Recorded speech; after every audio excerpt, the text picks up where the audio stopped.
afternoon, ladies and gentlemen. Good afternoon. Welcome to the 2024 edition of the Bartram Trail Society of Florida Frolic Symposium, ending a week-long adventure out here on the St. Johns River that included so many things. I see a lot of familiar faces here. Some of you may or may not know that we had over 800 second graders from Putnam County out here this week, Wednesday, Thursday, and Friday. It was quite amazing indeed. Our Living History program and some of our other exhibits, we were busy for those 3 days with over 800 students. It was quite amazing indeed. And there's some big numbers if you think about the last 8 years that we've been doing this. There's over 5,000 second graders have been educated in Putnam County because of this Bartram Trail Society of Florida program. It's wonderful. It's wonderful to be a part of it. And who would have thought when I came through here 250 years ago that something like this would be happening in modern times? It's quite amazing indeed. Quite amazing indeed. Also, yesterday was our main frolic. I see some faces here from the main frolic yesterday. That was wonderful. Open to the public. That was really well attended, even though we had a bit of a slow start with a little shower in the morning. Got everybody refreshed and ready to go, and we had a great day. We had a great day yesterday. So I'd like to encourage you to, if this is your first time in Westminster Hall here, we'd like to thank the First Presbyterian Church here in Palatka for letting us use this wonderful facility.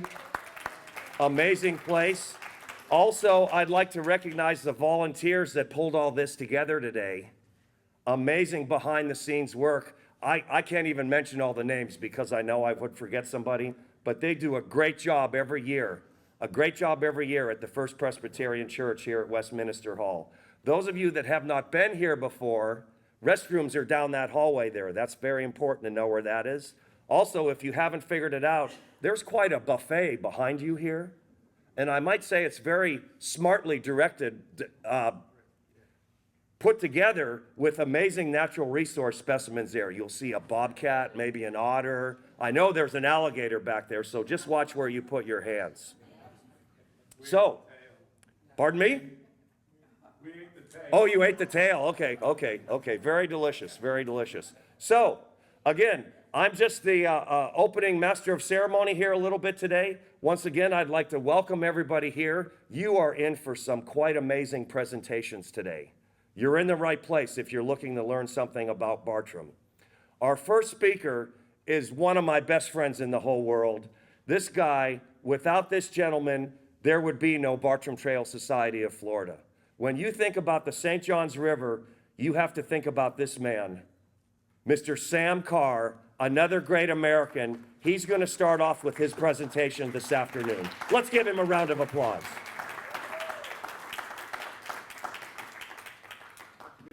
Yes, sir. All right. Oh, this has been a hoot. It really has been. Wow, there's a lot of people in this room. This is great. Thank y'all for coming and everything. It's been good. So when we were talking about the speakers that we wanted to come and speak to this symposium, and we started thinking about this is the 250th anniversary of William Bartram coming to Florida, and and I kept thinking about my own personal experience. As Dean puts it, how did you come to Bartram? It's kind of a spiritual thing, actually. How did you come to Bartram? Well, my journey started on the St. Johns River. Dean invited me along on a paddle. Best friend Donnie, he invited me to come. Let's paddle the whole St. Johns River. I said, tomorrow? So we did it in stages and everything. But as we got closer and closer to home, Dean, who knew who Bartram was, kept telling me, over there was Bartram's spot, and there's the spot for the lower store, and there's Murphy Island. Well, wait a minute. I know exactly where Murphy Island is. What does that have to do with Bartram? And so then we paddled past my house, and I certainly know where that is.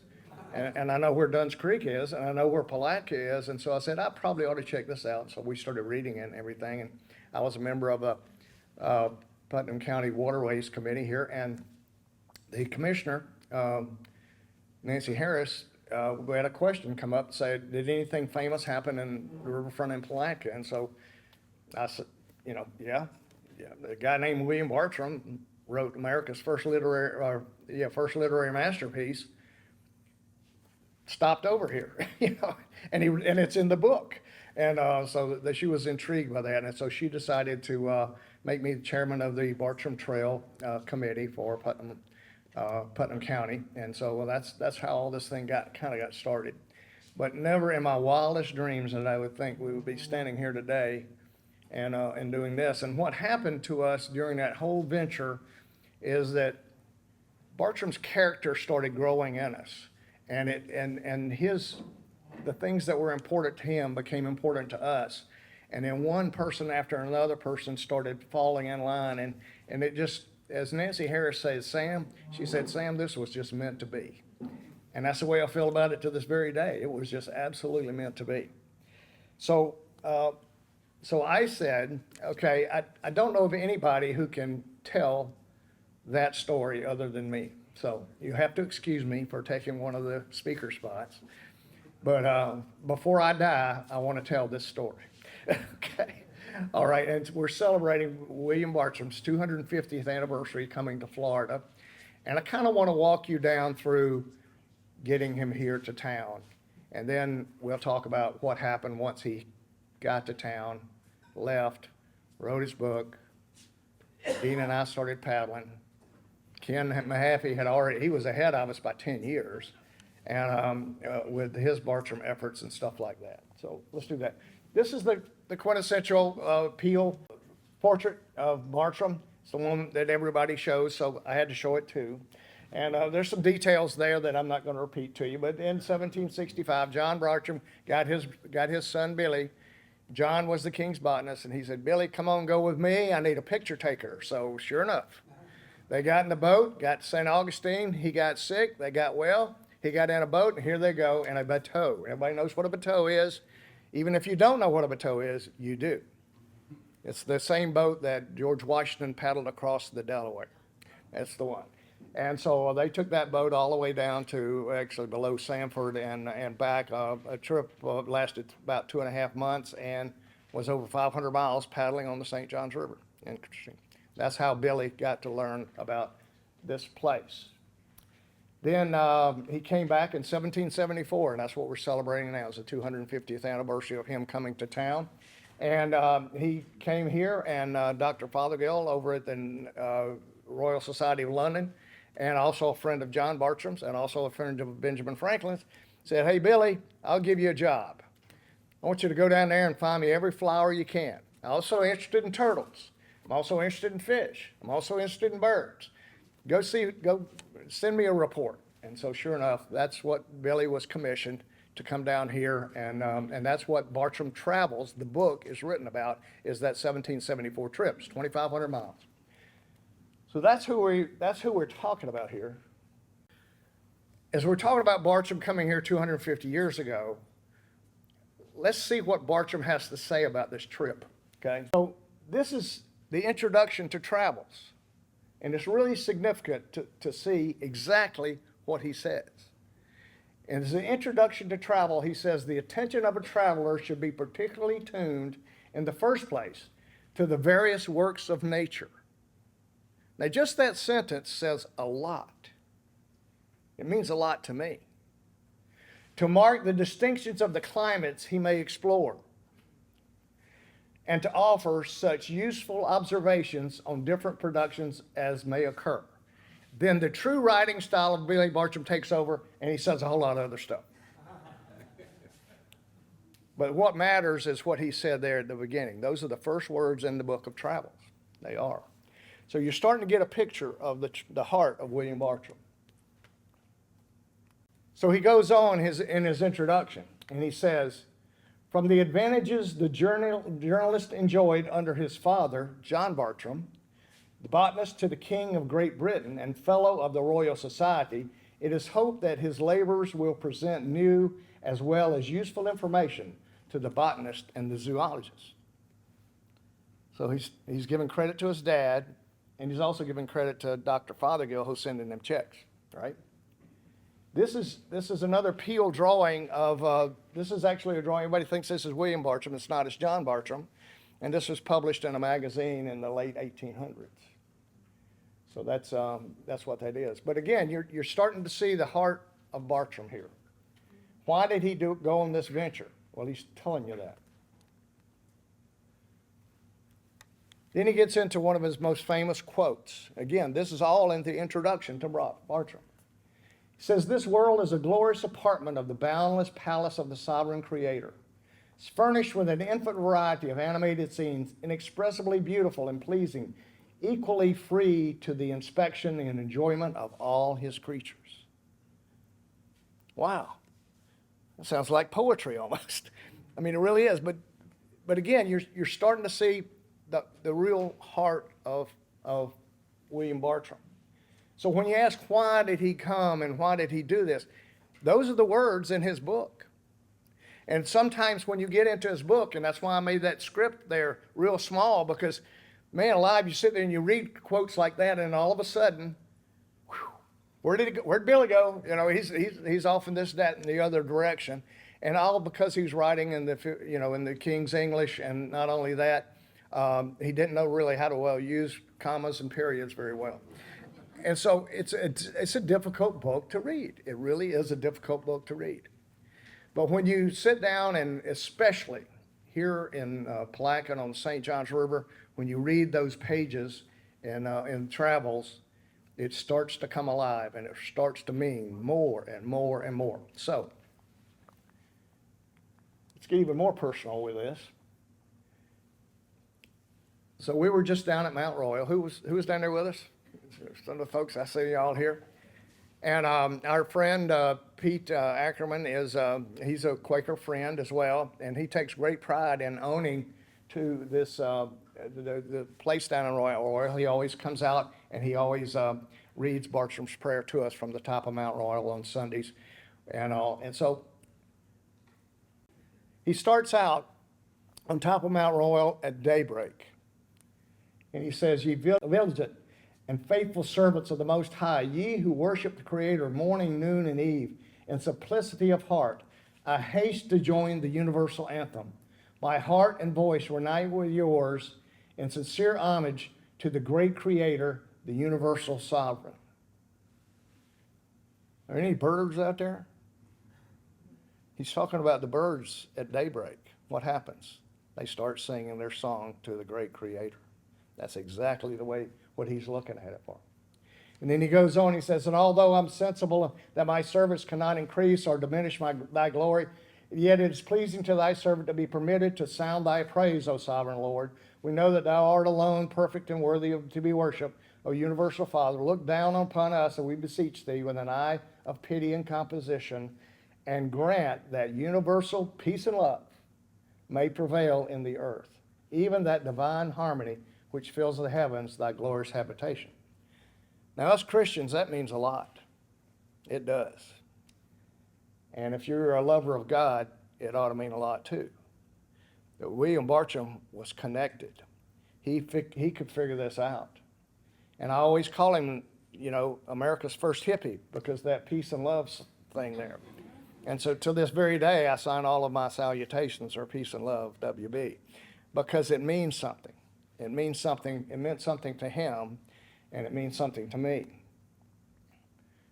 And then he finishes it with the most important verse here, and he says, "O sovereign Lord, since it has pleased thee to endue man with power and preeminence here on earth, and establish his dominion of all creatures, may we look up to thee, that our understanding may be so illuminated with wisdom, and our hearts warmed and animated in a true sense of charity, that we may be enabled to do thy will and perform our duties toward those submitted to our service, and to protection, and to be merciful to them, even as we hope for mercy." Now, this particular verse here literally changed my life, because it made me understand that it's us humans' responsibility to take care of the creation that God has given us. That's the way I look at it. So it did change me from, somebody who liked to fish a whole lot to somebody who cares about those fish. and although I do love to eat them. But that's what they're here for, right? So the reason that I wanted to bring this up, I just wanted everybody to understand that for some of us, it's not just a paddling trip. It's a spiritual trip. It's a way of us honoring the creation that we enjoy as God's gift to mankind. Not only that, with that heart and looking at the other 368 pages in Travels, it's quite a story. But this is where Bartram's story started. It started with a spiritual journey that he was on, and that's why he did this, and that is really, really important. So when we go to Mount Royal and we read the prayer, you know what's important to me? I hope it's important to you too.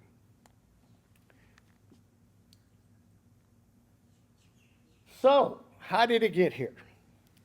Well, if you know what you're looking at, there's St. Mary's. Do you know where that is, Brad? Yes, sir. Okay, good. This is Brad's map, by the way. Brad Sanders here, the writer of the book on Bartram's trails across. The blue line is Billy Bartram's route when he came here in 1774. The blue line over there, that is the trip that when he was with his father in 1765, they came down that way from Darien and across the St. Mary's, and they were on their way to St. Augustine to meet up with the governor there, Governor Grant, because the king had just acquired East Florida, and the king said, I got swampland in Florida, and we got to sell it. So I need somebody down there to give me some real estate information. And so he sent John Bartram, and John took Billy along with him. And again, we talked about how Billy came on his own, and that's this route. So in Nassau County holds the key to Florida as far as Bartram comes in. That's where he got here, and they're very proud of it. And April the 13th, guess what? They had a celebration of that 250th anniversary up there, and all that. It's really, really cool. As we go down these trails and we start working with these different counties, and especially here in Putnam County, we have what we call Bartram moments, where, wow, that's what it meant. So Brad was actually standing right next to me when I took this picture. And we're on the northern edge of Amelia Island, and Brad is telling me how Billy would have come across right over there, and he would have come and landed on this beach here. And then my question was, well, yeah, but how did he travel around on the island, if he came by boat and all? He says, well, Mr. Egan picked him up, and they on horseback, they rode all over this place. And as God is my witness, we're standing there on the beach, and I looked down the beach and I said, and there they are. These two guys come by riding up. Unbelievable. So that's, what island is that? That's Cumberland Island over there, and we're on Amelia Island here. And these are reenactors that come out every weekend. And so that was a true Bartram moment. And fact is, that moment alone made us go back and get even more enthused about helping Amelia Island do their Bartram Trail. So in Travels, and when you go and you look at and you start reading Travels, it gets more and more important. After walking through a spacious Florida forest of live oaks and palms and crossing a creek through a natural search marsh, I and my fellow traveler arrived safe at the plantation where the agent, Mr. Egan, received us politely and hospitably. The gentleman is a very intelligent and able planter, having already improved the estate, particularly in the cultivation of indigo. Welcome to America, Billy Bartram says. And so their first vision of that area is about Mr. Egan and what a good planter he is and what a good guy he is. Then he goes on, he says, the inhabitants of these islands lay open to invasion and ravages of pirates, case of war during incursions from their enemies and armed vessels in which they must either remove with their families and their effects to their main or be stripped of all their movables and their house laid in ruins. So I told the people in Nassau County, I said, y'all need a pirate program. You need a pirate festival up here. He said, we already have one. Okay. Well, guess who wrote about it first? Billy Bartram did. Exactly right. So then to get down here, and they talk about the coast, the inlets, and they talk about rock bass, drum, mullet, sheep's head, whiting, grouper, flounder. I can relate to all this. Not only that, the clams in particular are large, and their white meat is tender and delicate. Y'all don't have a seafood festival, I told them. They said, we do. Well, guess who promoted this place? And it was William Bartram. And so a lot of the history that we know from back in the day, guess who introduced especially Florida to the rest of the world? It was William Bartram. You get to Duval County. So what, when we're thinking about that, again, what's its motivation and what happened in Duval County that's significant? Whilst I continually impelled by a restless spirit of curiosity, I like that, in pursuit of new productions of nature, my chief happiness consisted in tracing and admiring the infinite power, majesty, and perfection of the great almighty creator in contemplation that though through divine aid and permission, I might be instrumental in discovering and introducing to my native country some original productions of nature which might become useful to society. What a guy. He's really a nice guy here. And his concern is we've got to honor the creator, but what can I do for my fellow man? Isn't that neat? So this is where things start happening. I need batteries on this thing or what? So he writes on later, he says, my little vessel furnished with a good sail and having fishing tackle, a neat light fuzzy gun for my voyage about 100 miles to the trading house. So here he is. He's heading out, and guess where he's going? Right here. That's where he's headed, Palatka. By the way, this is the Puggy. It was down on the riverfront all weekend, and it's a replica of what we figure Bartram's little bark was. And so there's Billy and his companion heading out. So Duval County, as far as Bartram travels, was a transition point where he got his boat and he headed to Palatka. So when you look at the track here, basically this is Billy's track here that winds up in the water, and then this is the track that he and his father took over here across and on the way to St. Augustine, and this is the 1774 track through the middle of town and all that. So Duval County has a lot of Bartram sites as well. So then you get to here, and it starts to get real personal to us. It says, as I continued coasting the Indian shore of this bay on doubling up a promontory, I suddenly saw before me an Indian settlement or village as a fine situation, the bank rising gradually from the water. There were 8 or 10 habitations in a row or street fronting the water about 50 yards distance. Some of the youth were naked up to their hips in water, fishing with rods and lines, while others, younger, were diverting themselves, shooting frogs with bows and arrows. Now, Dean Campbell and Johnny Adams and I understand this, because that's how we grew up, is playing in this river. And that's what Billy Bartram saw in April of 1774 as he paddled past Palatka. Isn't that neat? Now, you think about that. That's our heritage. It's his legacy, but it still means a lot to us. It does. Then he talks about it. He says, on my near approach, the children took their heels, ran to some women who were hoeing corn. The first garden club in Putnam County was in April of 1774. It's a fact, right? But the stouter youth stood their ground, smiling, called to me as I passed along. I observed some elderly people reclining on skins, spread on the ground under the cool shade of oak trees and palms. I can relate to that, that they were arranged in front of their houses. They arose, eyed me as I passed, but I perceived that I kept on without stopping. They resumed their former position. They were civil and appeared happy in their situation. The first documentation of Putnam County residents ends in they were civil and appeared happy in their situation.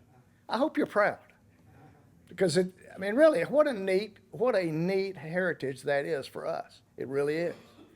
And so this statement alone is really what kicked off the Bartram Trail in Putnam County, because there is Putnam County's legacy, the very first comment written in English about Palatka. They appeared happy and in their situation. And that's really cool. So that kind of got us going. If you're in Interlaken, you know where Cowpen Lake is, right? So here's our sign at Cowpen Lake, just a little cape of flat rocks, and Dick France went out there and found them. Didn't you, Dick? Sure did. And we've enjoyed comprehensive, varied scene, meadows spread abroad. Beautiful words that he wrote about this. Then he starts talking about the animals, the various kinds of fishes, amphibious animals inhabit these islands and lakes and waters. Made mentioned here, many of them were assembled to pass and repass the lucid grotto. First the crocodile alligator, the great brown spotted gar, accounted with an impenetrable coat of mail. An admirable animal may be turned a cannibal amongst fish, as fish is their prey. And when he's fully grown, 5 and 6 feet. And then it gets into it, the mudfish is large. And then he gets into it, the golden brim, the sunfish, catfish were abundant.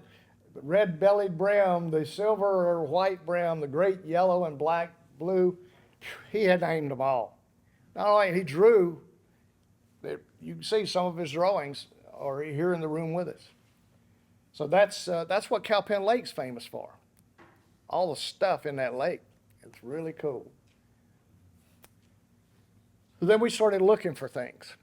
And some of you were with us today when we were here. And as we're looking for things, Dean and I are paddling our kayaks along, and we're looking for various sites and trying to identify all these things. And so we know Palatka. We got that one. We got Murphy Island. We got Dunn's Creek. We started naming all this good stuff. And then it gets down into the Willaca area, and he's going spring, spring, spring, and then bluff, and then spring, and then mount, and, it goes on. And so, our job is to find this stuff. And so Dean and I had ideas about where everything was and everything. And so we jump in the water and we go looking for all these things. And this was probably our greatest find, and it's called Satsuma Spring. And it's just has been designated as a conservation easement by the Putnam County Land Conservancy and Perry Taylor. And we're really proud that this will never be developed. It'll look just like this forever. But the spiritual part of finding this thing was just awesome. Dean and I paddled past this place like 3 or 4 times. Couldn't find it, got out of the canoe. I said, okay, we're going to go to Stegbones Fish Camp because the GPS says it's right there. So we go to Stegbones Fish Camp. They got a fence out there, and we go over, look over the fence. Can't see it. So I call up a friend of mine. I said, can you tell me where, it's Bob and Carol's who it was. Tell me, you know anybody that has a fence or has a spring in their yard? Yeah, Perry does. I said, really? I don't know Perry. So he calls me back in 5 minutes, says, here's how you get to her house.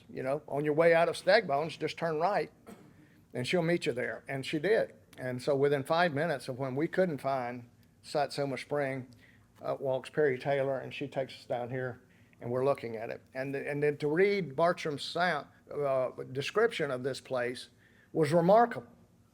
It looked exactly like he said. It smelled exactly like he said.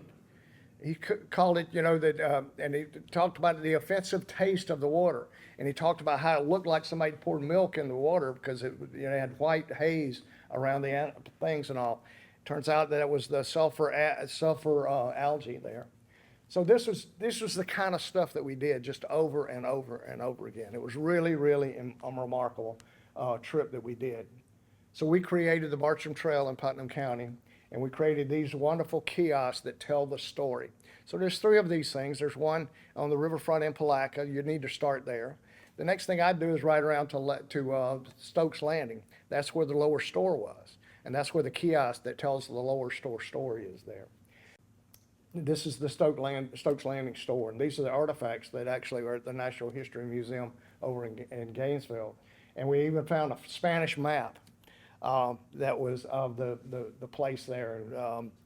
Ben Williams is the owner of the actual landing there. He said, you want to see my treasure map? And I didn't know what he was talking about, and he brings this thing out. Then I contacted Catherine Braun because she knows people more than I do. And she contacted somebody at Tulane University, and they contacted somebody at the National Archives in Washington, D.C. Yeah, it's true. This, this is a Stokes Landing. Back then, it wasn't called Stokes Landing, but but that's where the lower store was, and they have the whole thing. The whole thing exactly what it was. And this map was actually drawn in 1791.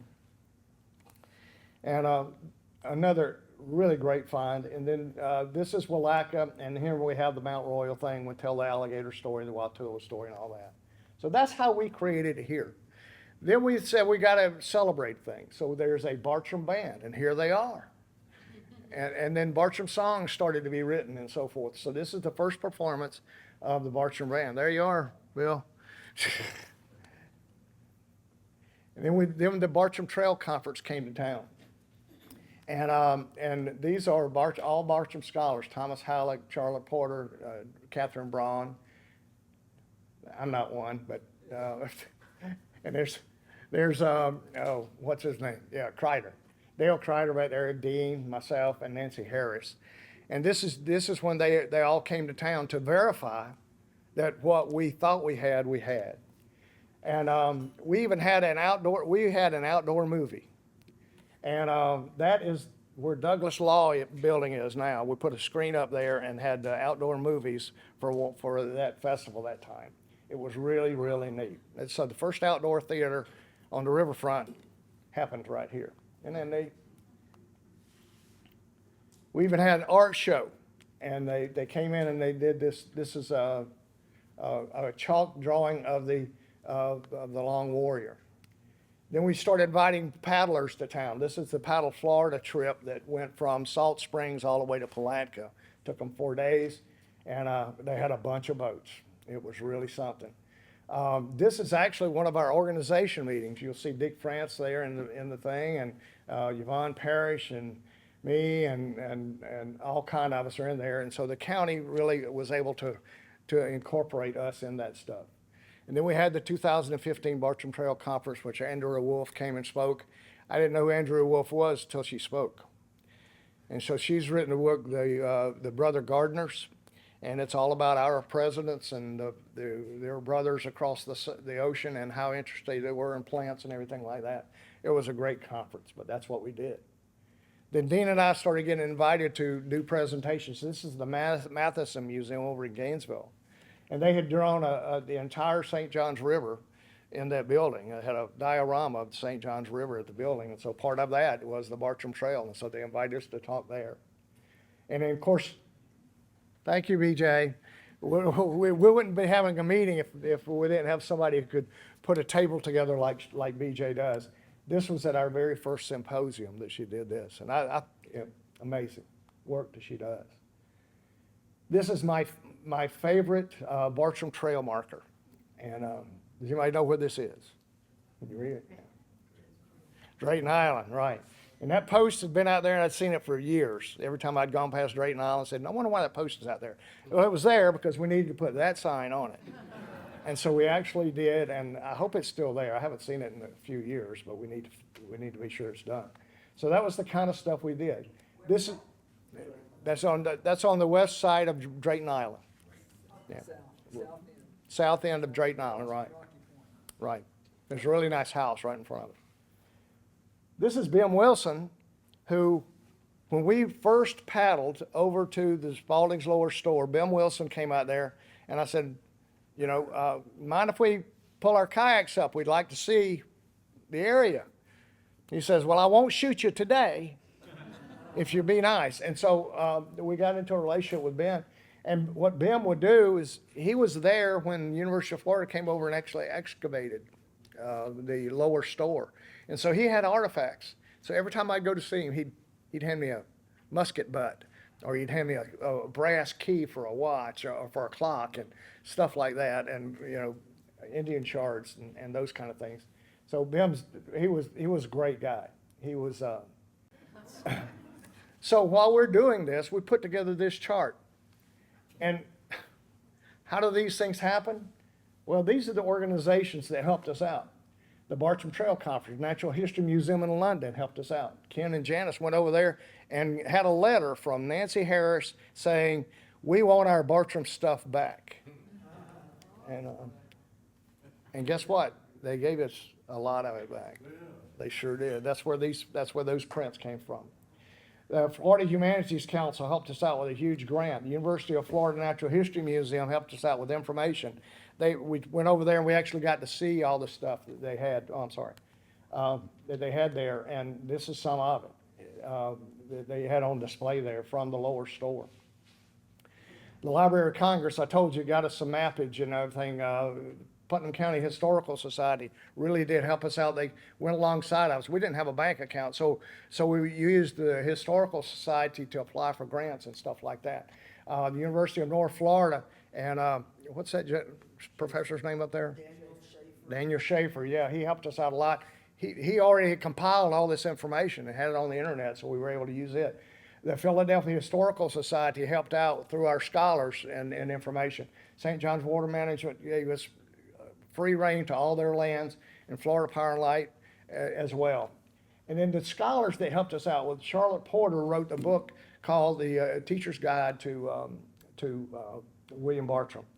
Catherine Braun was the one that answered the phone when I called the Bartram Trail Conference and said, "What for are you here for?" And so that was my question, and she sent me a 2-page document, which is Catherine's method of doing. Thomas Halleck, we got hooked up with him, and he was a really big help for us. Chuck Spornick, no longer with us, but Chuck wrote the book on traveling Bartram's trails as well. Dick France. Dick, you in the building? There he is. Dick France came alongside us with the science part, the natural history part. He contributed all of that. Dean Campbell is now a scholar, and he was obviously more knowledgeable about it than any of us. Judith McGee was the curator for the Natural History Museum in London. Joel Fry was the curator of the Bartram Gardens, and we got to go up and sit with Joel, and he told us how important it was to do what we did. Isn't that cool? I remember sitting with Joel on top of the River Center one time. I said, "Joel, we got to bring this conference up here to you." He says, "Y'all got a lot more to do down here than we got up in Philadelphia." I couldn't believe that, but that's what he said. And Joel Fry, he's no longer with us. This was our original resume, and what a resume it was. It was really amazing. So these are just some pictures of stuff that happened to us along the way. The city of Palatka has a nice statue based on William Bartram's description of bass fishing with a fly rod underneath lily pads. Who would have thought that the city of Palatka would have had enough sense to do that? I'm not sure they did, but that's a fact. He's in part of his book, he describes fly fishing for bass under lily pads, and that's what that statue is about. We had movies made, and there's Ken describing Rollstown, and we had a beautiful mural made by Dan Quigley. Dan Quigley? Dean Quigley. I knew it was something. And it's the first time you'll see gators and Seminoles together. See the gator here? It was awesome. And then we got hooked up with Jim Sawgrass, who Bartram had already drawn the picture of him. Isn't that remarkable? Oh, I freaked out the first time I saw that. He's even got the right kind of tomahawk and everything. Really amazing. And so Jim's been with us, and so we've got three living history people that have been with us from the very start.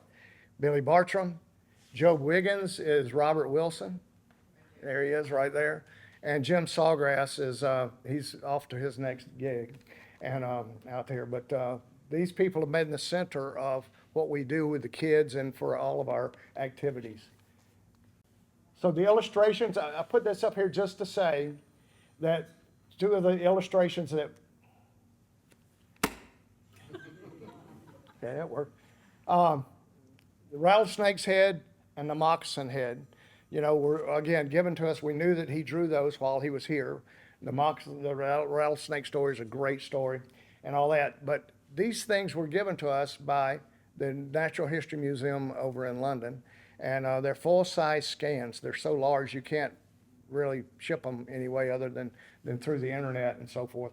But that's Bartram's handwriting and his figures and all of that kind of stuff.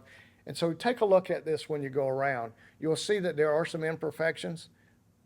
They're real live imperfections. That's what they are. And going back to our kiosk and how we did such a wonderful job with that. And So I'm honored that Palatka has their murals, and they've incorporated Bartram's ixia. That's Bartram's drawing. This is the one of the murals. Actually, ours looks just about better than Bartram's. So it's really, really cool to see this stuff. And this is part of a presentation that we make to all the garden clubs. But isn't that a beautiful flower? And it was blooming last August the 13th up in Clay County. They showed me the thing, okay? We had a book written about us, and Dean and Halleck and Dick are part of this. And got a movie started here in Palatka. Actually, the Cultivating Wild, the first filming was done here at the Ravine Gardens. And it came out years later on. Sawgrass is part of that film. And you can see that to this very day on the internet. We got a website. And here's our map. And so far, Putnam County started out. Volusia County was the next one to actually build a trail. Duval County joined the crowd. St. Johns County joined the crowd. Nassau County is there. Clay County is there, and Alachua County. These all people have joint affiliations with the Bartram Trail Society of Florida to create their own Bartram Trail in their own markets. And that's where we go. I can tell people I don't do much in Palatka anymore because I got other neighbors. It's amazing. So bottom line is I wanted y'all to understand the heart of William Bartram and how it gets really infectious. It really means something for us that are out here building these trails. It's really fun. So that's my story, and I'm sticking to it, and I've told it, and I don't have to tell it again. That's good. All right. Thank you very much.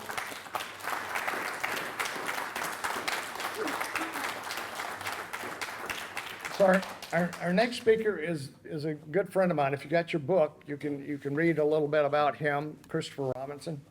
And Christopher he's a great guy. But he has actually been here and spoken to the symposium 3 times, I believe, and all. And so he called me up and he told me he would like to come, and he's got some new news for us. And so I really appreciate it, Christopher, you being here. Thank you so much. All right, my name is Dr. Christopher Robinson. I'm going to talk about William Bartram and the history of bird migration. The story actually begins with a very simple question. Where do birds go in the winter? For most of history, if you had asked someone that question, an intelligent, smart person would have told you birds hibernate. That's where they go in the winter. In fact, many people thought birds actually went under, or some birds went underwater during winter. If you read a standard history of when bird migration was discovered, you'll find the answer is 1822, when the field stork, arrow stork, was shot in Germany, and it already had an arrow that scholars knew came from Africa. And so they said, we have this bird that obviously had been in Africa, now it's here in Germany, and the standard history of bird migration begins here. What I want to do, however, what I want to do in this presentation, though, is talk about this Philadelphia naturalist that we're all here to celebrate, William Bartram. Since you're going to see this map several times, I want to tell you what's going on here. We have William Bartram's house up here, and William Bartram's house up here, and I'm going to talk about 3 birds in particular that will help begin establishing Bartram's contribution to the history of bird migration. So that's going to be my aim for here. He's not generally credited. In fact, I emailed with one of the authors and said, why do you not start earlier? And they said, well, that bird really let us know that birds really migrated. But what I'm going to do is I'm going to give you some stuff from his book, some little short excerpts from his book. Then I'm going to talk about 2 friends and colleagues of William Bartram, a man named Benjamin Barton, and Alexander Wilson. And then we're going to see, based on that William actually deserves some credit in the story of bird migration. So, as Sam said, everybody is legally required to show this picture of William Bartram in any presentation that they give. This picture was drawn when William Bartram was about 70. But we're going to have to go back a couple of years.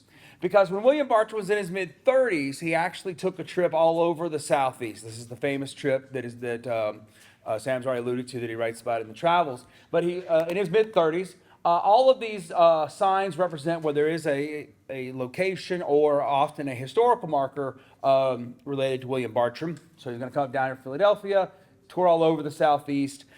This trip is going to take place 1773 to 1777. So if you're trying to figure out where it is in William's life, he's about to be 35. If you're trying to figure out where it is in America's life, it's during the time leading up to the American Revolution, although you would not learn about that from his book. He wrote up his account in a book called The Travels, published in 1791. And this is going to be William's account of the people. It's going to be William's account of the places, the Native Americans, the flora, fauna, and everything that he encountered. And it's also illustrated, as you see on the wall. We have a lot of Bartram illustrations here. So what I want to do, though, is focus my attention on bird migration. He's often called Puggy, which means, or he says means flower hunter. But he's actually interested in more than just flowers. He was interested in, I'll start with the flower, though. One that he called the most pompous herbaceous plant to ever exist. I love someone who would call a plant pompous. That gladdens my heart to know it. He discovered this, though he is not credited with discovering this, because there was if you followed along, there's a gap between when he traveled and then when he published his book, and other people came in the meantime. Other things that he discovered were the Oakley hydrangea up around Macon. Most famous, his and his father's discovery of the Franklinia at Fort Barrington. But Bartram also discovered a number of birds and drew a number of birds, such as the sandhill crane, which is actually in the very back there when y'all go and look. So Bartram was very interested in birds. In fact, if you look at the number of species that Bartram mentions in his travels, other than plants, birds are the most mentioned type of species in the entire book of the travels. He's very interested in birds. The issue is going to be most of these happen at the very end of book 2. He's just about finished his Florida journey. He's just about finished what's happening down here. And he pauses and gives a lengthy list of around 215 birds at this point in the book. And so he's going to pause and give a list of 215 birds. But he does this specifically, and so this is going to be where I'm going to give you a little bit from Bartram, because he really wants us to know that he wants to establish bird migration. So he writes this. These authors, and we'll see who these authors are, have done little to elucidating the subject of the migration of birds or accounting for their annual appearance and disappearance. And the vanishing of these beautiful, entertaining beings who visit us at certain seasons. Mark Caspia says little, and George Edwards more, but probably as much as could be said. But it's at this point that Bartram starts giving you his credentials. It's not subtle. Here's what he writes in the same paragraph I'm basically talking about this. He writes, "This is all these people said or could have said who had not the advantage of ocular observation, which can only be acquired by traveling and residing a whole year, like I did, from the north to the south to see all of their paginations. You could either be him and learn about the history of bird migration, or minutely examining the tracks and observations of curious and industrious travelers who have published on this subject." I often think of this as the be me or read me passage in Bartram's on the history of bird migrations. And he says, I want to contribute my little bit to this subject. I'm going to tell you about birds of passage that I've seen from New England, New Orleans, Mississippi, and even in Florida. So what he's wanting to say is, other people have not written that much on it. You need to have traveled. I've traveled, or need to read a book on traveling. This is the one to read. But he's going to contribute. So at this point, he gives about 215 birds. Now, full disclosure, he's much better than I am at this. But while there are 215 birds on this list, he sometimes confused two birds. He would have the male and the female. He would call them different species, or sometimes the young and the old. So the ultimate list is not 215 lists. But what's key in this, so here we are in his travels, what's key is that he coded them. And like he wants to code them as those that come to Pennsylvania from the south. He wants to code them, those that arrive in Pennsylvania from the north, those that arrive in the spring from Carolina, and so forth. He's trying to tell you which birds migrate. He wants to give you a list of these which birds migrate. This is his contribution. To be fair, the next book on the subject that gets published does not mention William's work at all. The next book by Thomas Bewick discusses migration, doesn't mention William Bartram at all. But William Bartram had a friend named Benjamin Bartram. And William Bartram is going to contribute a lot to Benjamin Bartram's works. One of the works that Benjamin Bartram is going to write is a Fragments of the Natural History of Pennsylvania, which is about bird migration. And he's going to use some of William's ideas. William will also contribute later to an Elements of Botany book that Bartram wrote as well. He contributed a number of illustrations to this book, about 24 illustrations to this book. Him and Bartram were friends. We have many, many letters back and forth from them. In fact, it was Bartram who wrote Bartram, letting him know that Thomas Jefferson wanted William Bartram to go on the Red River expedition, which he ultimately didn't do because he said he was too old. But we're going to focus on this book right here. Bartram's work on the Fragments of the Natural History of Pennsylvania it gives a chart, very much reminding one of the chart that's in the Travelers, where he divides the birds into different migrants. He also gives example of when the birds would arrive in New England and the weather and when the birds were first seen in a given year. So he's discussing bird migration, and he's wanting to also give a list to show that birds do migrate. So this is 1799. Make sure I get my date right. Yeah, 1799. A couple years later, William begins to keep what we call his garden diary. So for about 20 years, give or take, it's not consecutive. There's times that he started and didn't finish a year. There are times that he would forget. But on and off for about 22 years, he would write about the appearance of birds. So here's what the garden diaries look like. Here's the first entries early on, and then on and off. In fact, he skipped some years, and here's the last entries written just a little bit before he died. What I like to imagine, though, is here's William's at Bartram's Gardens. Here's Bartram's Gardens up in Philadelphia. I like to imagine my William walking outside, seeing the birds that appear, and then going back into his study where he wrote the travels, and sitting there and saying, today I saw this. And so we're going to see what he writes. What's nice about this is there's some overlap between birds that appear in the travels and birds that appear in the garden diary. There is some overlap between these things. The problem really is most of these birds just appear in a list. They just appear in a list at the end of book 2, and we don't know where he saw them.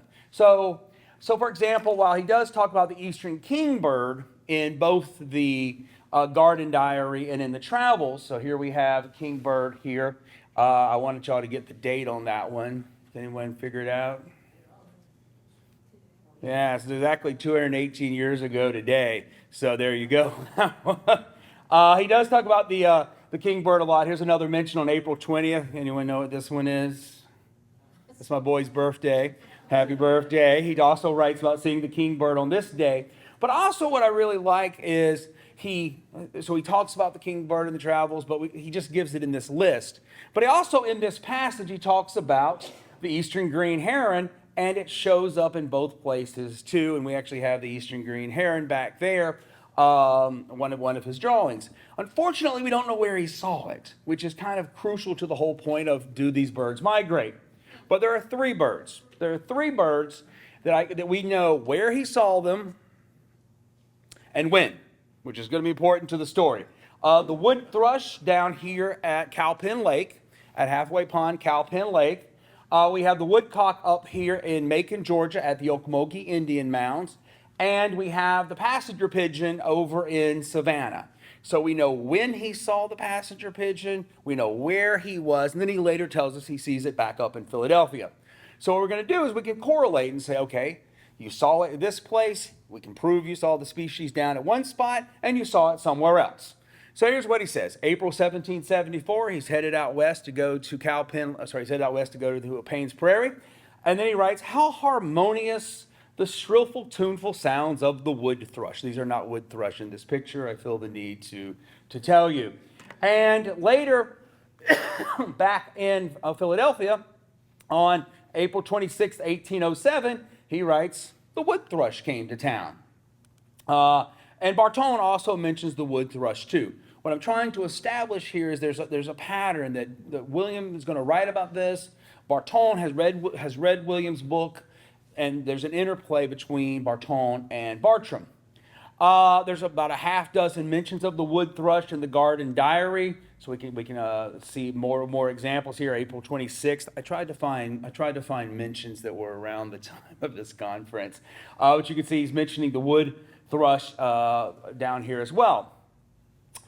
The second bird that we know when and where he saw it was in January 1776. William Bartram is crossing the Ocmulgee River right across from the Indian Mounds.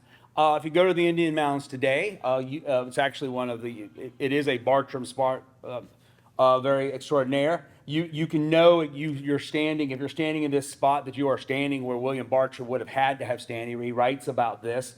Here's the main Indian mound in the back. I'm about to show you a picture of that. And he writes, he was not in a very good mood while crossing the Indian, or at this point. Here's I was dejected and sought comfort and retirement, and turning my course toward the expansive fields, fragrant groves, and sublime forests.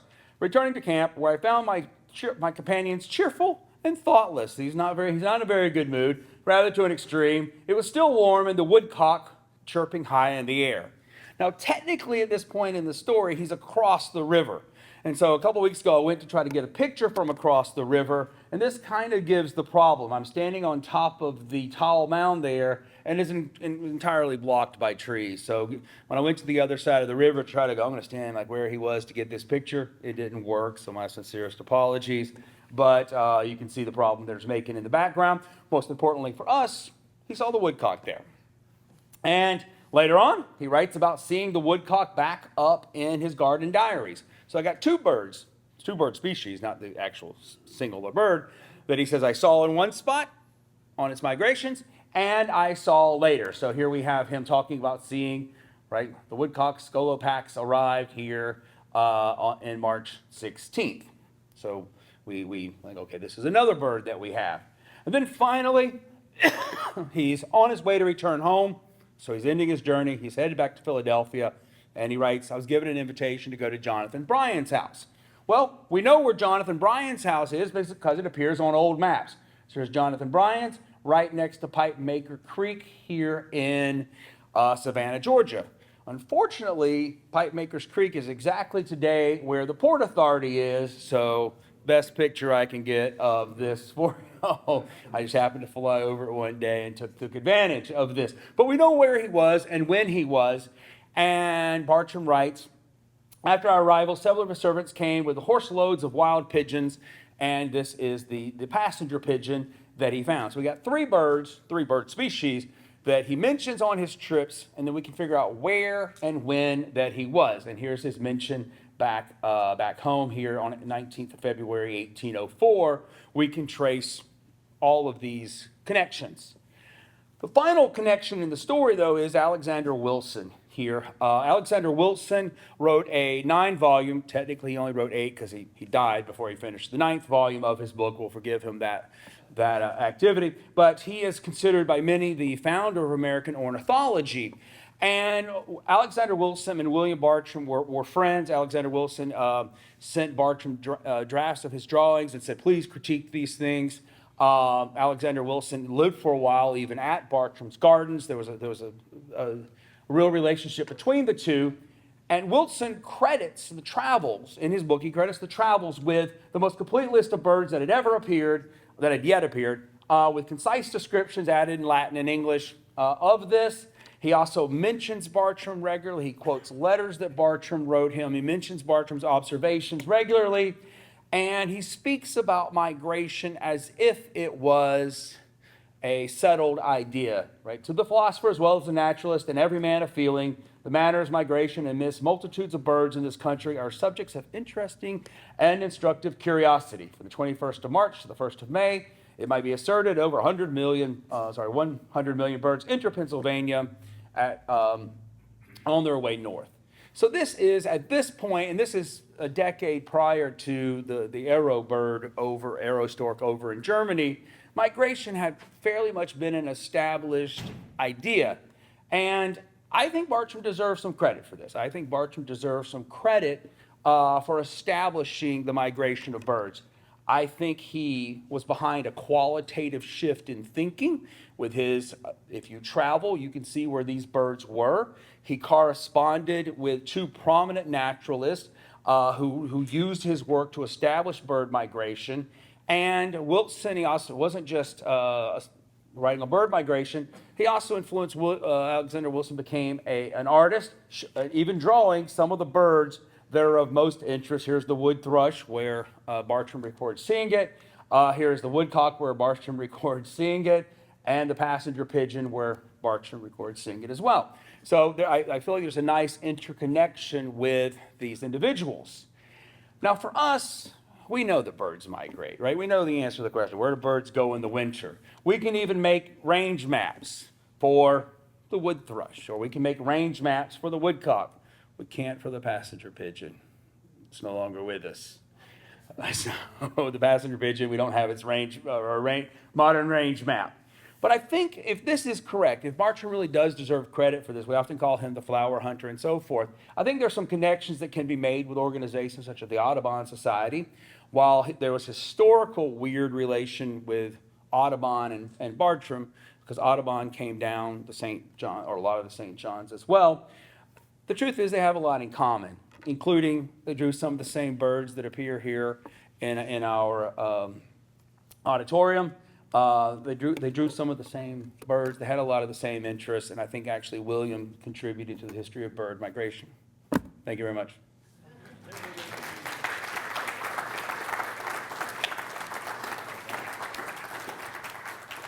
Are there any questions that aren't going to be about birds? Yes, ma'am. You said that Audubon and Bartram were traveling in this area at the same time? No, ma'am. No, ma'am. Bartram traveled down, and then years later, decade later, really, Audubon also came down doing trips of his own. Yes. There's some historical issues with Audubon and Wilson that, that's 200-something years ago. Audubon, he didn't like the bugs down here. Who does? So he accused Bartram of using too flowery words to describe the St. John's River. Yeah, he has a passage where he says, "I'm going to describe it as it really is, not like Bartram did." So. Yes. You mentioned the passenger pigeon. I could see for like our passerine birds because they migrate at night. Yeah. Even though there may be millions of them. But the passenger pigeon was just unmistakable in its migration.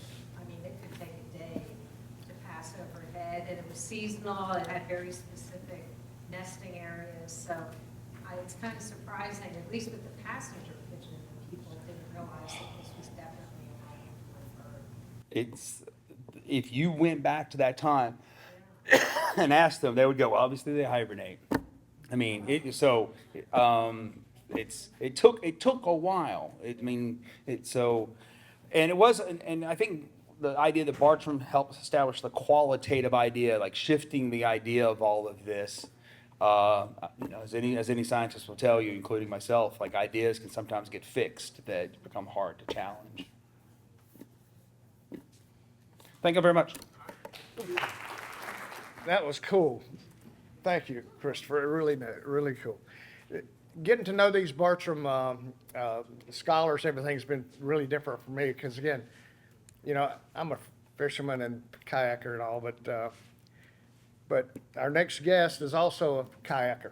I'm not sure how much good a fisherman he is, but he daggum sure knows how to kayak and everything. So Brad Sanders, good friend of mine, he's going to be giving us a talk here about Beyond the Alachua Savannah. Brad is the author of the Guide to William Bartram's Travels. It's that thick and it's that big. And so if you ever wonder about was Billy Bartram ever here, you got to go to Brad's book. It is the quintessential authority on the Bartram Trail in the southeast, and he's done all the mapping and all of that. It's the only resource that I use for maps and those kind of things and all that we do here in Florida. So and Brad is also a director of the Bartram Trail Conference and has been for years and years. And we appreciate him being here today. Thank you, Brad. Come on.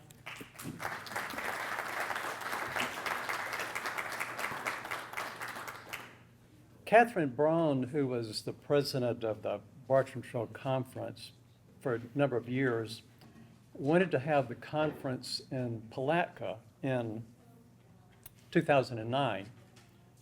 But due to an absence of a proper meeting space, and she was finding it hard to get things organized, we had the conference in DeLand.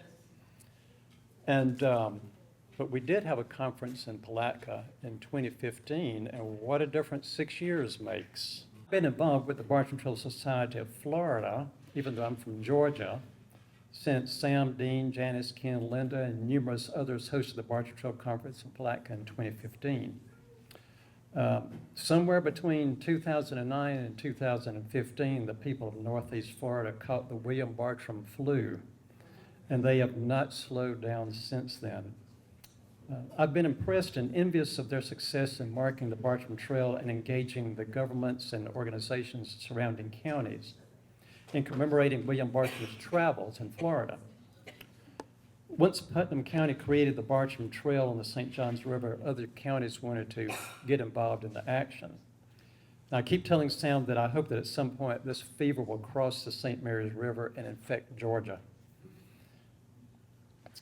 However, there's a section of the Bartram Trail in Florida that is yet to come on board.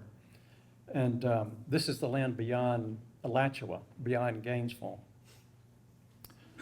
This is actually one of my favorite parts of Bartram's travels, even though I don't see many other people, or hear many other people talking about it. And I think part of it is because during the whole trip, he seemed to be in ecstasy.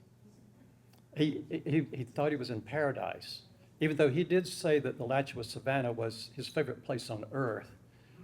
When he got west of the Alachua Savannah, it just sounded beautiful. And it still is beautiful.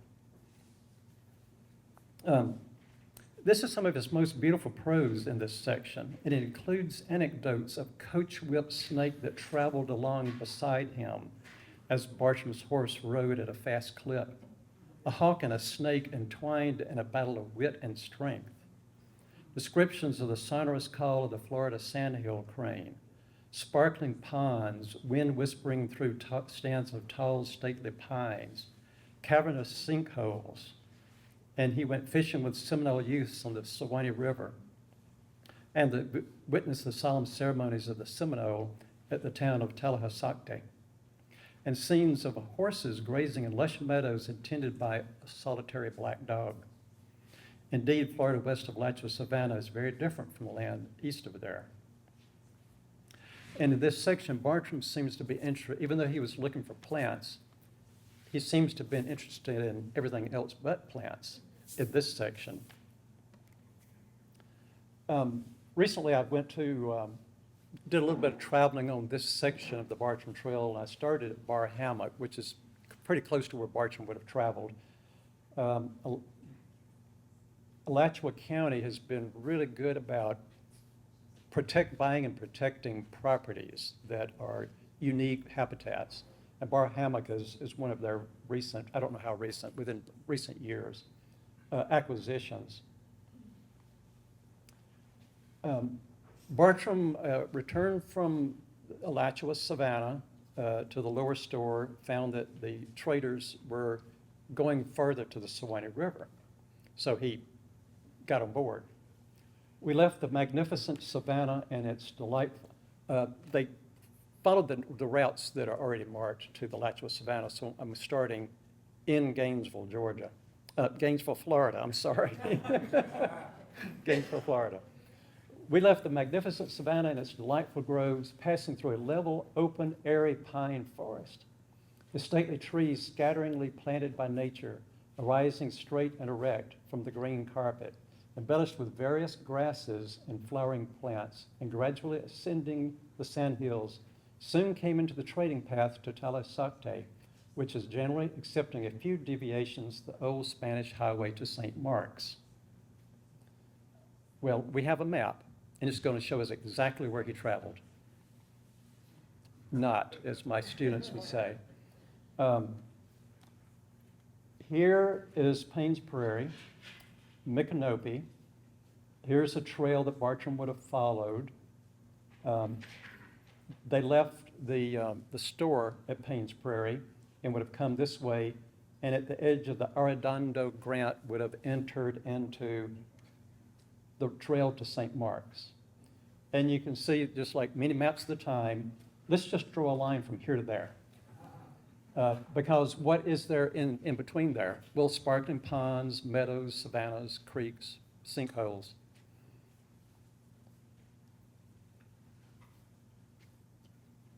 This map is from in the early 1800s, I think the year that it became an American territory. This is a possible route. We have the trading store at Chicala Pond. Bartram would have traveled due west, past Kanapaha Prairie, and it seems that Pierce's Sink is where they would have camped.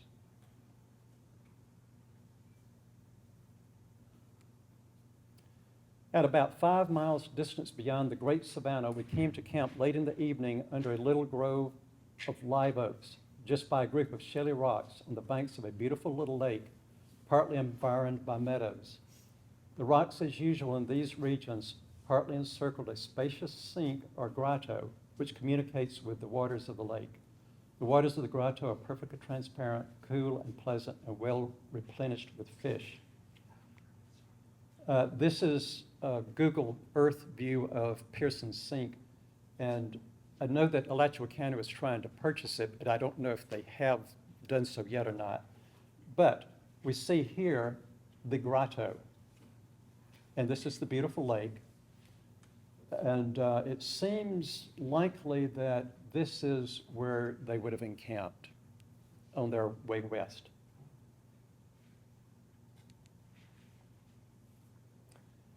The morning pleasant, we decamped early, proceeding on, rising gently for several miles over sandy, gravelly ridges.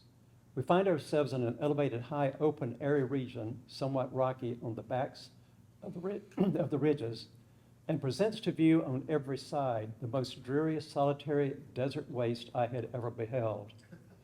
Groups of bare rocks emerging out of the naked gravel and drifts of white sand, the grass thinly scattered, and but few trees, the pines, oaks, olives, and xylons, poor, misshapen, and tattered, scarce an animal to be seen or noise heard, save the symphony of the western breeze through the bristly pine leaves, or solitary sand crickets screech. Next, we joyfully entered the borders of the level pine forest and savannas, which continued for many miles, never out of sight of little lakes or ponds, environed with illumined meadows, the clear waters sparkling through the tall pines. So continuing on westward, here we have Pearson's Sink, Kanapaha Prairie. In travels, it seems that near Archer would be where he saw the dreary, solitary desert. And Bartram is notorious for getting dates wrong, distances wrong, and he puts things out of sequence sometimes because he was writing 10 years after he had been south. I'm not sure that the dreary, solitary desert is around here. It could be over near Bronson, farther west. He just got it out of order. But I'm really talking about something I don't know anything about, which is this part of Florida. A lot of the things that Bartram wrote about are very descriptive, but how do we find that place today in this part of Florida without a lot of research on the ground?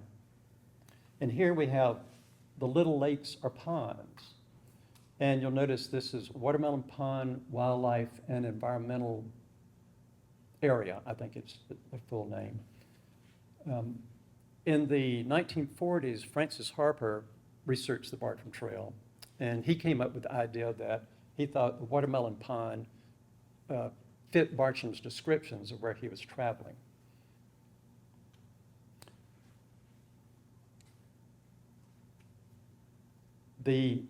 I've always heard that there was a Bartram marker in Archer. And this is the marker, but it's not a Bartram marker. It just says, in 1774, traveling botanist William Bartram visited Seminole Indians nearby. But it really wasn't that much nearby. It was on the Suwannee River. And this is Watermelon Pond about a month ago or 6 weeks ago.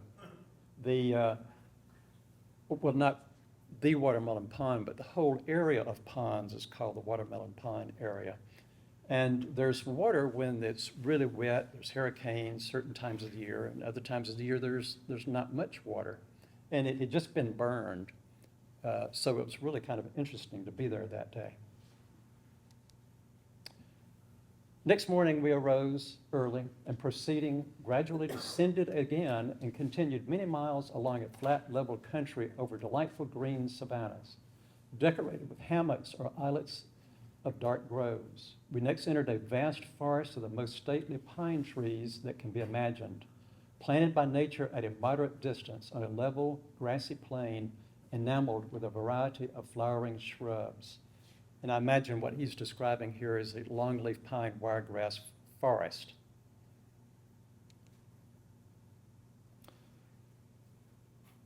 We see the Watermelon Pond here.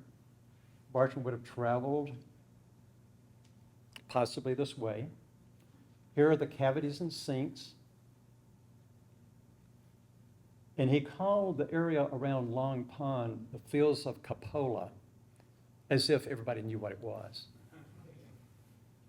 And here we have the vast forest of stately pine trees, which I imagine probably stretched all out in here. Here is the town of Talhassocti, where their destination, which is in the Andrews Wildlife Management Area. And I'm not sure that there's ever been any archaeological evidence of where this town was. There is a bluff here, and I think it's called Ross Landing, that would have been a great place to have a town. And Bartram traveled with some of the traders down to Manatee Springs.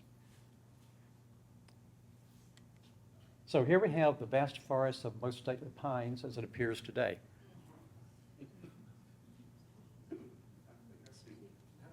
And the Suwannee River at Fanning Springs.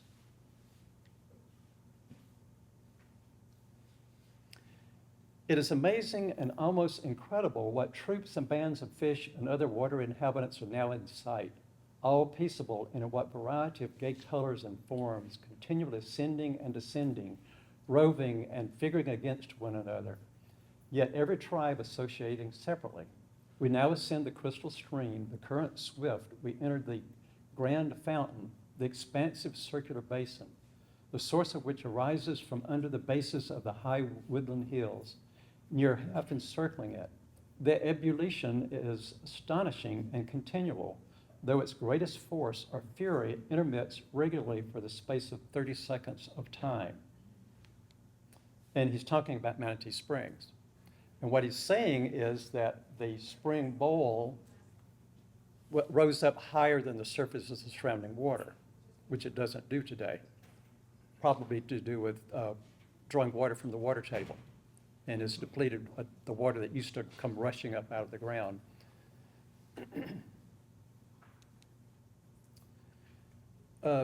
Bartram and some of the traders took a trip across the Suwannee River and spent a day or two ambling around. And he wrote this about across the Suwannee River in what's now Dixie County. This vast plain, together with forests contiguous to it, would in a little time exhibit other scenes than it does at present, delightful as it is, for by the arts of agriculture and commerce, almost every desirable thing in life might be produced and made plentiful here. and thereby establish a rich, populous, and delightful region, as the soil and climate appears to be of a nature favorable for the production of almost all the fruits of the earth, as corn, rice, indigo, sugarcane, flax, cotton, silk, cochineal, and all the varieties of esculent vegetables. And I suppose no part of the earth affords such endless range and exuberant pasture for cattle, deer, and sheep. And the waters of everywhere, even in the holes in the earth, abound with varieties of excellent fish. This passage here is a passage that I've read many times because Bartram, we think of him as an environmentalist, an ecologist, a lover of nature, a poet, an artist. He found beauty in nature and thought that it should be preserved. He even begged that the hunters wouldn't kill a bear cub.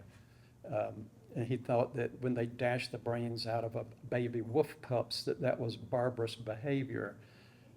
Yet, he was a man of his times, and he was a Quaker, and he was from an urban area, and he saw that this beautiful land that he wrote about, that it's obviously touched his heart. You could grow crops on it, build towns, have commerce, and destroy all the things that he's looking at this moment. And of course, it also meant that the people who were living there then had to get out, which they did. That excursion on the other side of the Suwannee River, we don't know exactly where it was, but Francis Harper says that it ended up probably near Old Town, which is across the river from Fanning Springs. And several years ago, I went over there and looked around, and one of the things that I found to like was the bike trail, paved bike trail in Old Town in Dixie County. The Suwannee Old Town was probably not there when Bartram was there. It's a later town, probably during the Second Spanish period. Okay, now to something interesting. Our chief conducted me another way to show me a very curious place called the Alligator Hole, which was lately formed by an extraordinary eruption or jet of water. This trader being near the place about 3 years ago, when on a sudden he was astonished by an inexpressible rushing noise like a mighty hurricane or thunderstorm. And looking around, he saw the earth overflowed by torrents of water which came wave after wave, rushing down a vale or plain very near him, which it filled with water, and soon began to overwhelm the higher grounds, attended with a terrific noise and tremor of the earth. Recovering from his first surprise, he immediately resolved to proceed for the place from whence the noise seemed to come, and soon came in sight of the incomparable fountain, and saw with amazement the floods rushing upwards many feet high, and the expanding waters, which prevailed every way, spreading themselves far and near. And what he had witnessed was the sudden appearance of a spring and a sinkhole. I'm not sure exactly how to explain it, but the water found its way to the surface of the earth, and then it subsided and left a sinkhole. He goes on to write that the trader thought it was the ends of time and was rushed to a nearby town. Was it an Indian town? Was it a white people's town? He said there was a town there where there wasn't supposed to be. And anyway, found out what had happened, but he thought that it was the end of time.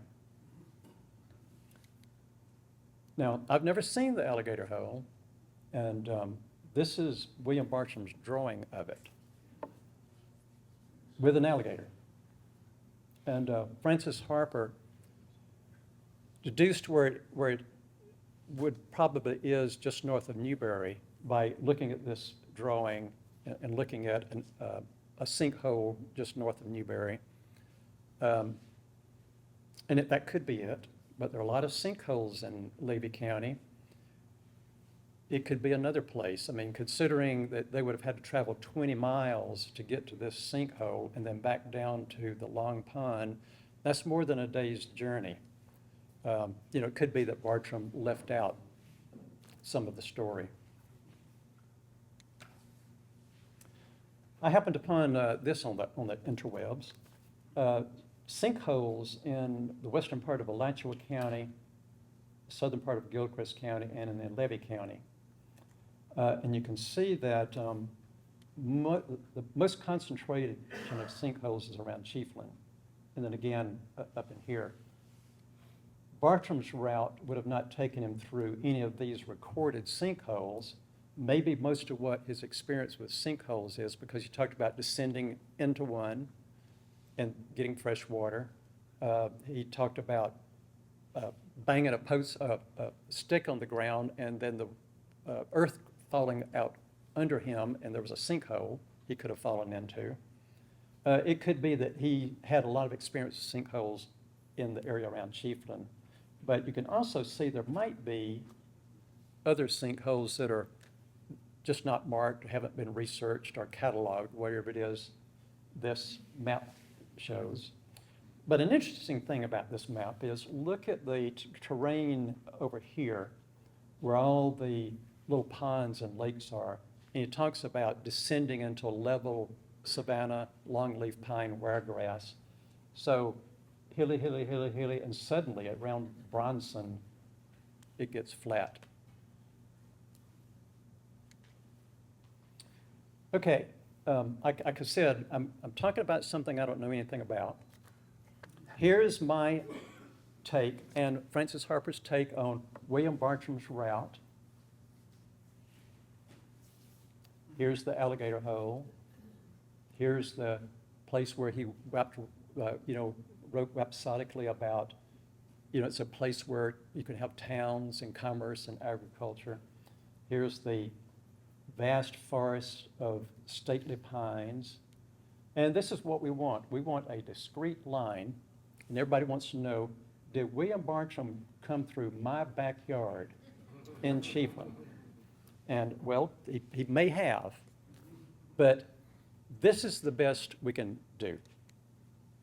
Somewhere in here is the Bartram Trail. Somewhere in here is his trip to the alligator hole, if indeed that is where the alligator hole is.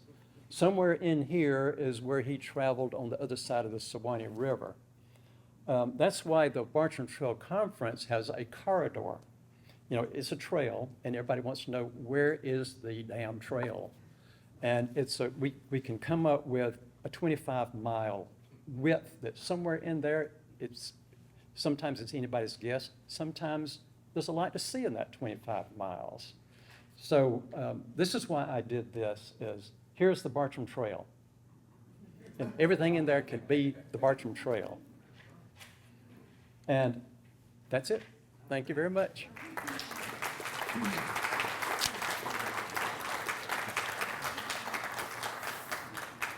And you will enjoy this. I'll promise you that. Lee Pinkerson and Bill Snyder will be up, and they'll be singing for us in just a few minutes. Okay, folks, it's indeed a pleasure of mine to introduce to y'all Lee Pinkerson. She is the Bartram Guru. The reason we call her that is that she has a passion for Mr. Bartram, the people he met, and the places he went. Right?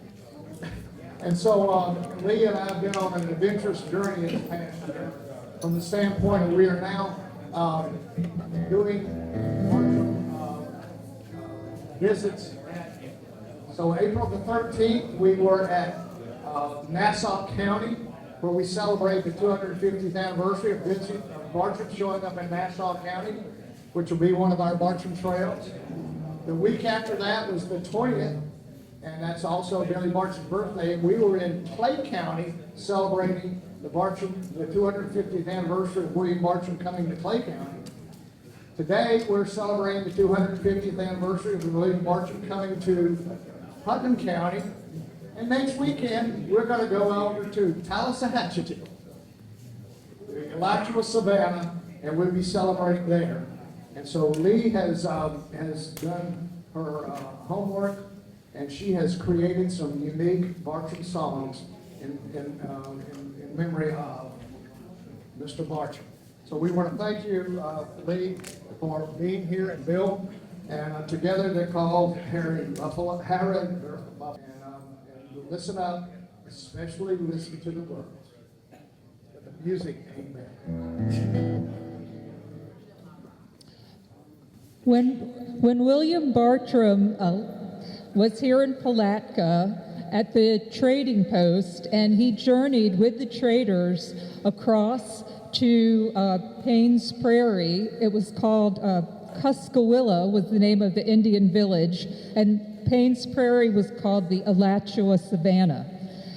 The chief Ahaya of Cuskawilla welcomed William Bartram, and this was the first Seminole village in Florida.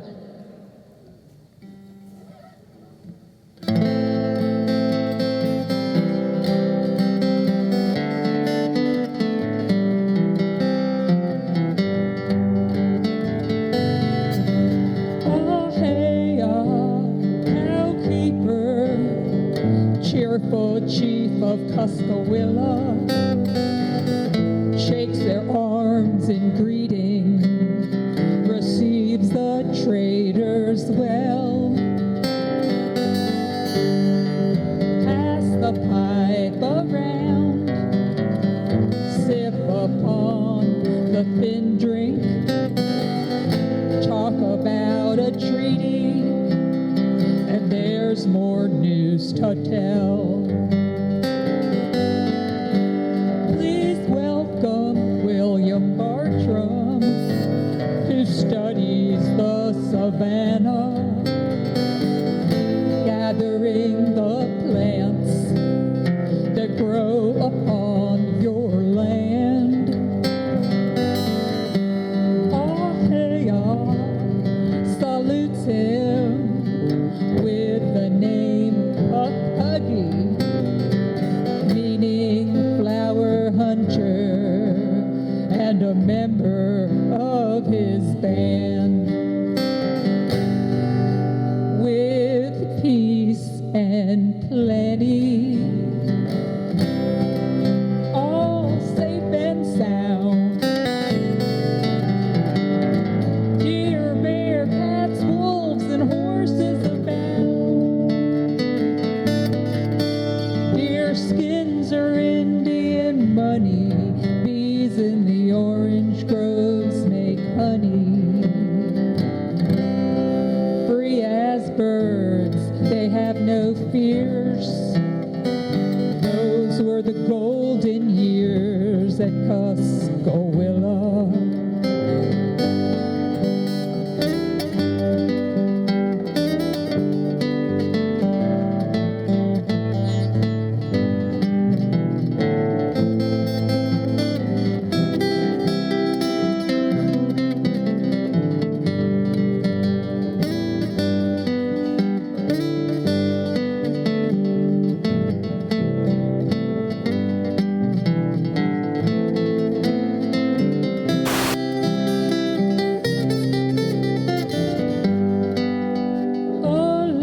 Alachua savannas filled with herds of cattle lowing, circling cranes are calling and coming in for a landing.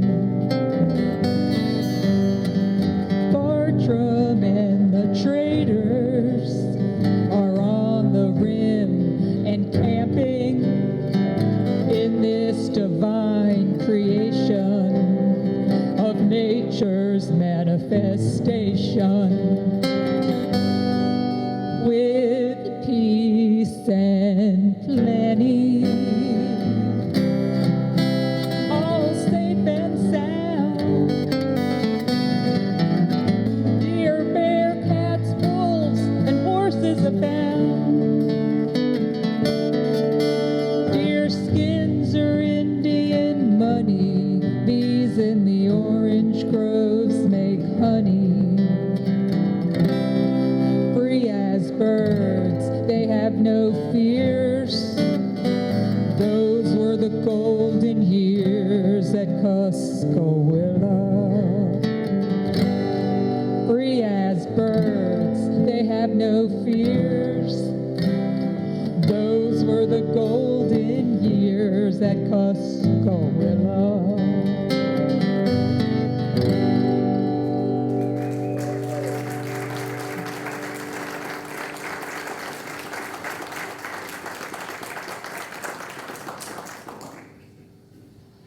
So that time period where Cuscawilla was at Payne's Prairie had been a Spanish ranch called La Chua, and it was the Spanish who had planted orange trees and brought the cattle.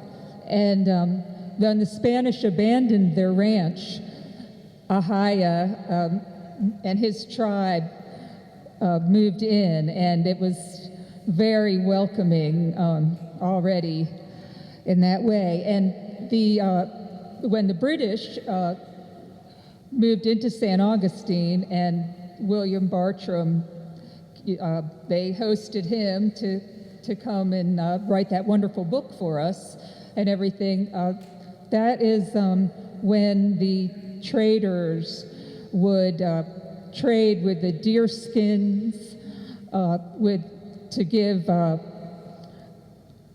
European goods to the Native Americans, and the Native Americans would give them deer skins. So then William Bartram took another trip to where we were just learning about, Tallahassee. That means Little Tallahassee. And it was a trading village, and their chief was called the White King. But we weren't going to do that one yet, were we? Should we do it? You want to do that one now? Okay.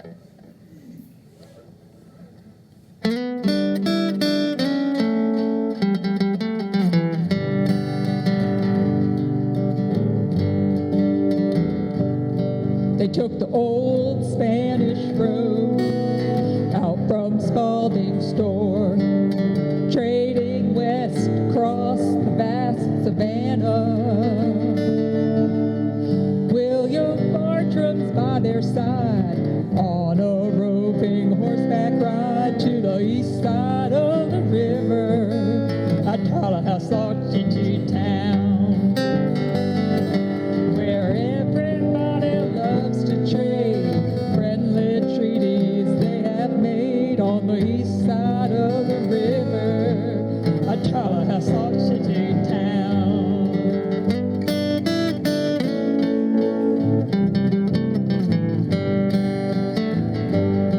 Now on the east side of the river at Tallahassee town, the Seminole embark on their canoes.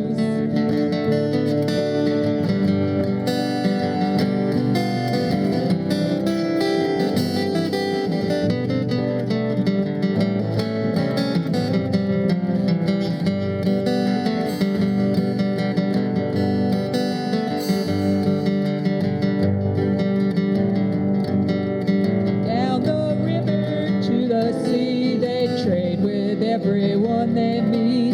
Out along the Gulf of Mexico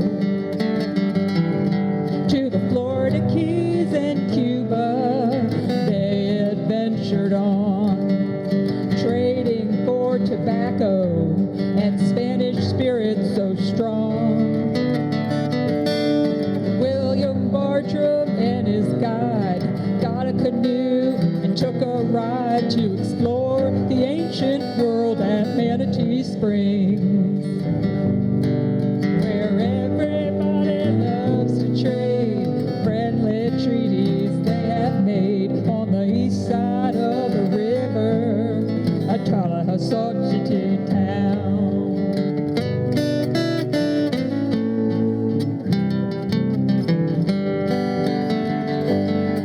Now the White King finally comes, and the drums begin to beat.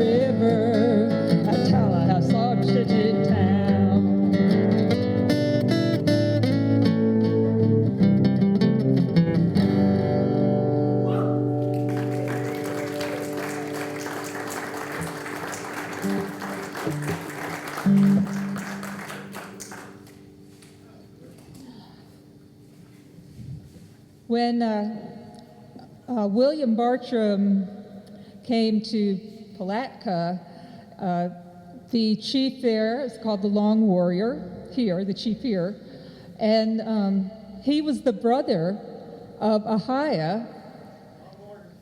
There you go, the Long Warrior.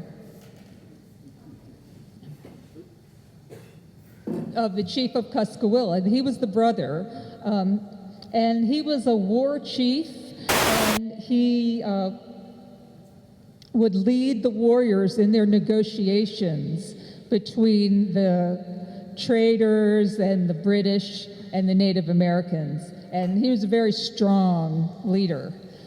But he embraced William Bartram, and they became wonderful friends. The Native Americans really liked where William Bartram was coming from because he loved the nature that they loved and didn't really care that much about the other business types of things. And so this is a song about his relationship with the Long Warrior.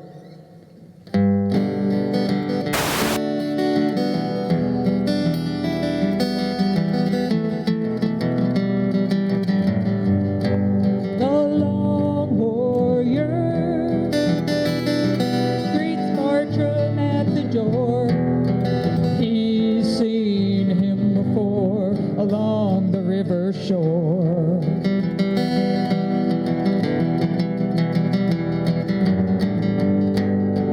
Baited up a hook, writing in his book on the sunny Seminole sands of the Long Warrior's land.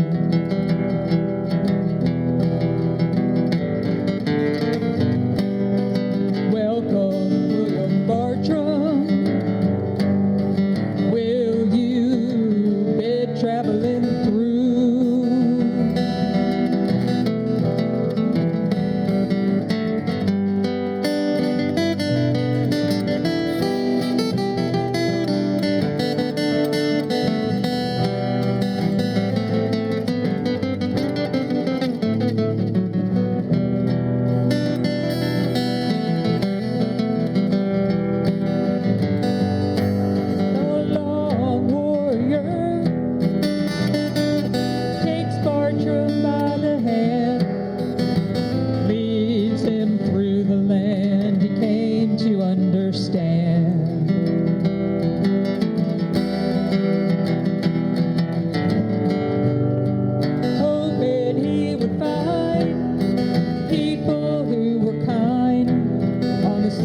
Seminole sand of the Long Warrior's land.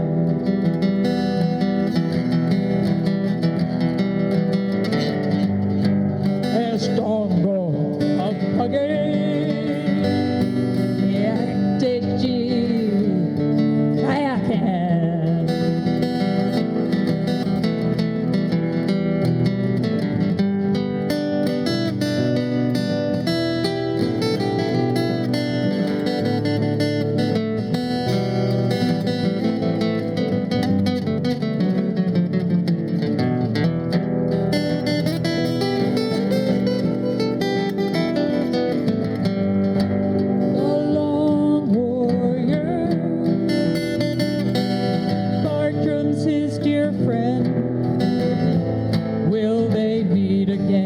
Along the river bend.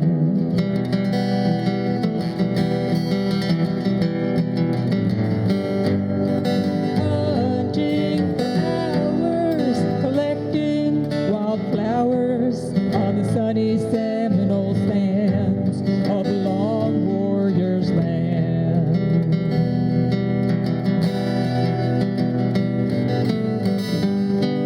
Estongo again.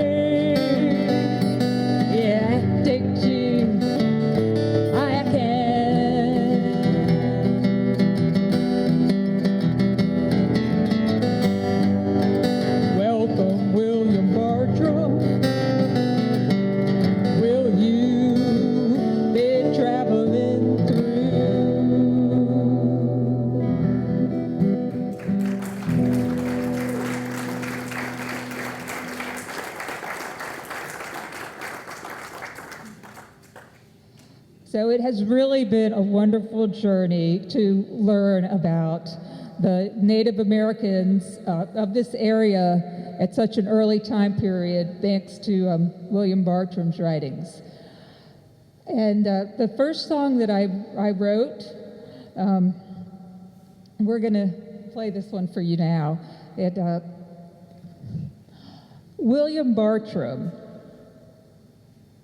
His story began before the roads were paved, before the internal combustion engine was ever made.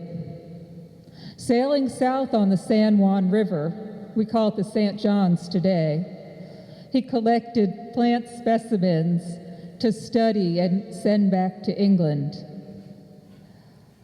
Time is a river flowing. As William Bartram was here before, now the river is ours to explore.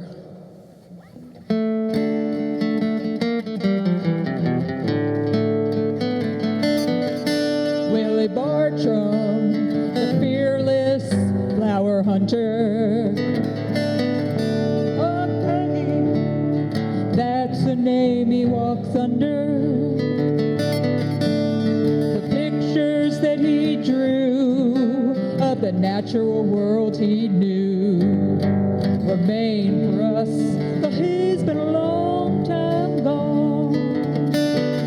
I'm gonna sail the Bartram Trail, float upon the blue St. John, read his book, take a look, see if I can see some of the wonder that he sees upon the blue St. John.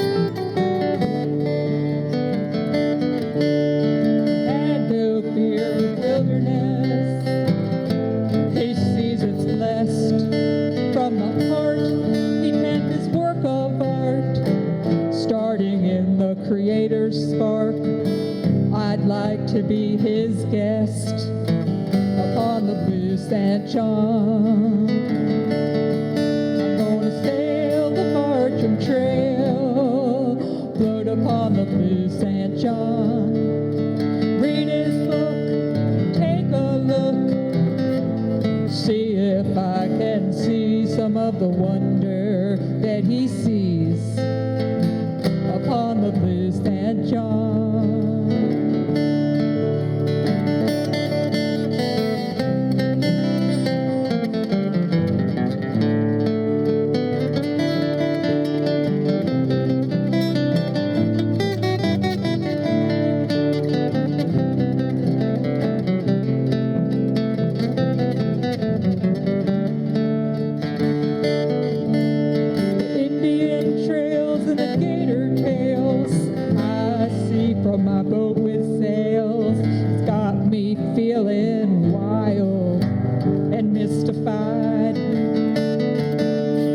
Bartram's the eternal Florida guide.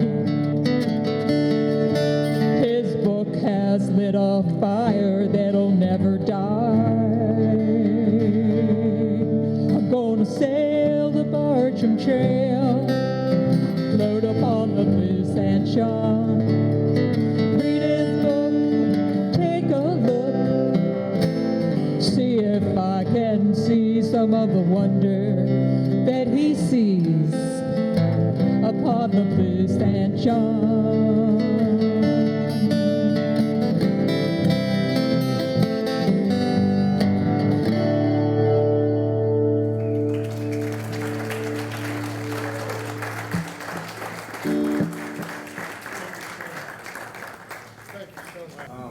Lee has been a real inspiration to us, and all that. She's been behind us the whole way. And by writing these songs, she's not unlike the speakers you've heard, right? She's telling you the Bartram story. she's doing it through the eyes of song, through the method of song. And it's really special, Lee. Thank you so much. We really appreciate that.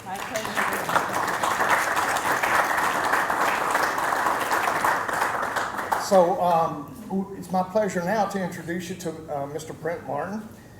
Brent is the Executive Director of the Blue Ridge Bartram Trail Conservancy, also Director of the Bartram Trail Conference. And so Brent has a message for you folks. Yeah, so I'm basically up here to give you a sales pitch for the Bartram Trail Conference this year. I'll say a little bit about it, about what we do in North Carolina and Georgia. And I'll also just say it, you know, I became a cult member of Bartram in 2003. Brad Sanders was an important part of that. Like a lot of people in this room who live in Bartram-based landscapes, I had moved to work for a land trust in western North Carolina, and I was familiar with Bartram's work, but working in that landscape that Bartram had traveled in 1775, it's our 249th anniversary there, it became very clear to me that Bartram established all these kind of cultural baselines, historical baselines, ecological baselines, much like he did for the St. Johns River Valley, by describing the Native American presence there, the baseline of certain ecological conditions in our river valley, in the Little Tennessee River Valley, describing big strawberry fields and big green open meadows that had once been Native American Cherokee plantations and had been burned out and destroyed in the French and Indian Wars. So we had this very, clear kind of almost photographic image of what the Little Tennessee River Valley landscape looked like. So that's something that we all share in common, I think, is that Bartram has helped us all reimagine these landscapes. It's helped us recreate these landscapes in our imaginations and taken hold of our imaginations in ways that allow us to kind of continually work to conserve these landscapes and to restore these landscapes. That's the hope I think I have for him in the future, as we need to recruit more young people into this work, and that hopefully his legacy will be part of that, on into the future. So let's see, what I want to say, just joking with Brad, this is my PowerPoint. It's only very short.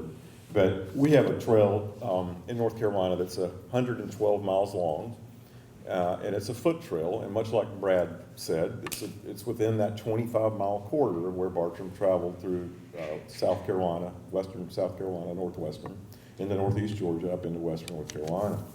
And that trail more or less follows Bartram's trail, his path into the Cherokee Mountains, as they were called then. And this is a trail that was an ancient trade path. And much like Brad and others have talked about today, these landscapes were crisscrossed with ancient trade paths. The plant trade had been going on in this country a long time before a plant trade started between this country and England. And that had been with native peoples trading plants all across the landscape. Bartram, when he came into our landscape, described Yalpin holly growing there, for example. Of course, it was not native to the mountains, but it was grown there ceremonially. So let's see, what else do I want to say about this a little bit. Anyway, I'm really lucky to be probably one of the few people who actually draws a paycheck because of William Bartram.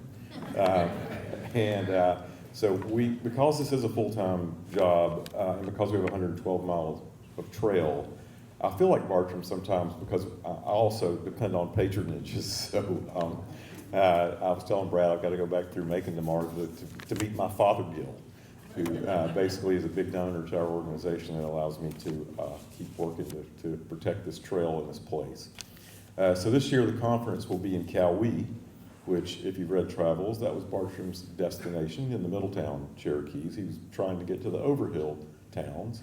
And much like his encounters with important tribal elders and chiefs, Bartram traveled from Cowee, as he was trying to travel, to the Overhill towns of the Cherokees, when he runs into the chief of the Cherokees, traveling from the Overhill towns to Cowee, where I live and where our office is.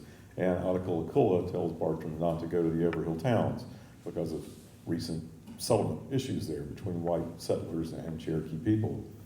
And Bartram travels on, as Bartram was prone to do, and for another day or so. And it's a great passage of travels where he compares himself to Nebuchadnezzar, living among the wild beasts in the woods.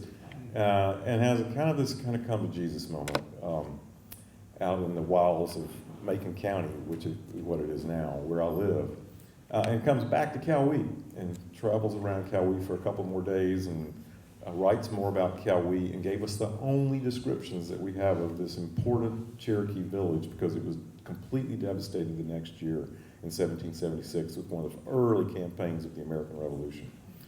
So that's the part of his legacy that continues on that landscape. And there's a lot more you'll learn about this if you come to the conference.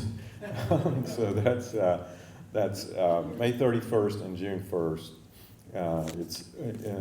The conference is in a 370-acre national historic district, which is where I first met Brad. He was there to speak on the 5th anniversary of this designation of this national historic district, which is partially protected because of the Cowee Mound site that is still there, and that is now in Cherokee ownership. And when you come to the kiosk for the Cowee Mound, Bartram's description of the council house is there because it's the only description that exists in history. So we know exactly what that council house looked like on Cowee Mound because he described it so perfectly and with such detail. So this conference will be in Cherokee country, and like all Bartram conferences, it will be bigger in scope and dimensions than just our little valley, although it'll focus on our valley for field trips and presentations and speakers. Most of you probably have read Cold Mountain by Charles Frazier, or seen the movie by Charles Frazier that was based on a novel. So Charles Frazier will be our keynote for the event, the evening on Saturday night, and a Cherokee author who has done really, really well. NPR called her book one of the best novels of 2023. Even As We Breathe, Annette Clapsaddle will be a morning keynote, and a few others. And then an afternoon of outings and an optional kayaking trip on Sunday, and a couple of other outings on Sunday as well that are optional to stay over and do. And then a whole afternoon of outings on Saturday. So you could go to the Bartram Conference website, which is, Brad? bartramtrail.org.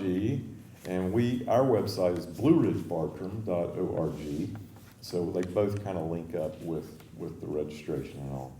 Let's see, is there anything else I wanted to, oh yeah, the last thing I want to talk about real quickly is to say that, this idea of having a national Bartram Trail started in '77, which is a lot of the reason why all of us are in this room today, with the original Bartram Trail Conference, which brought 7 states together to work and try and establish a Bartram National Trail, sort of like the Natchez Trace Trail, or what is now the Trail of Tears Trail is too, that has now been established. And that didn't happen, of course, politics being what it is.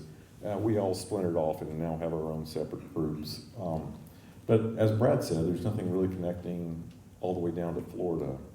So if you come to this conference, I've hired this whiz of a GIS intern, young guy, who is working to see how we can do that by a footpath, a walking trail that would go from North Carolina to connect to the Florida Trail here, and the Bartram Trail here.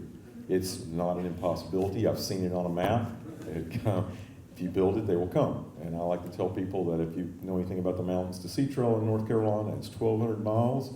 400 miles of that is a road walk. The Florida Trail is similar.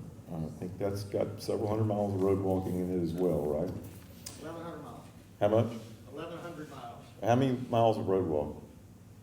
Road walk? Yeah, yeah. It's all trail. Yeah, I thought there were some roads that you have to walk on. There are, Yeah, yeah. So there's about 400 miles of road walk on the Mountains to Sea Trail. The rest of it is footpath.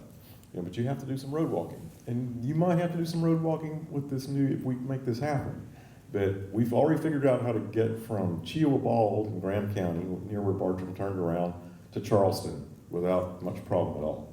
So we are now going to connect the Bartram Trail to the Foothills Trail, which will connect to the Palmetto Trail, which goes to Charleston. And then we're working to see how that trail might come down this coast of Georgia down into this area and connect somewhere. So you'll see a little talk on that too. Big time pipe dream stuff. But anyway, that's about all I got. If you have any questions about the conference, I'd be happy to. The dates. Dates, those are important. That's May 31st and June 1st. The Opening night will just be a reception, and we've got some beer that's being brewed for the occasion by one of our local breweries. We'll have an event there. And so it's Friday the 31st and June the 1st. And then if you want to stay over and do some optional stuff on the 2nd, there's those options too. All right, thanks. To finish us off, we're going to have my brother in crime, Dean Campbell, up here. He's the one who brought me to Bartram, so we appreciate that.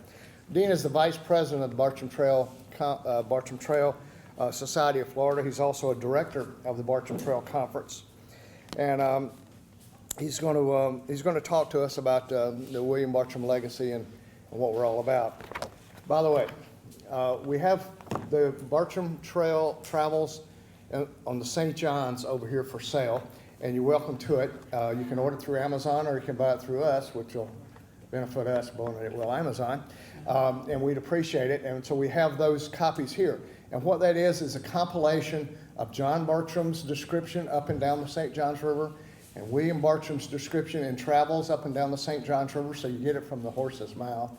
You also have letters to Fothergill and to other folks for William Bartram. And in the back of it, Dick France has done an incredible job. He talks about the natural history all up and down the St. Johns River, all the plants that Bartram identified and all the animals that he identified on the St. Johns River and where they are. It's a virtual guidebook to John and William Bartram on the St. Johns River. You'll want it. And it contains this map. And Dean Campbell is the author of this map. It's an incredible work, and we have those for sale for a nominal fee and over here at the table. We'd also like for you, if you're interested, to become a member of the Bartram Trail Bartram Trail Society of Florida. We really need memberships, and we need to build them up.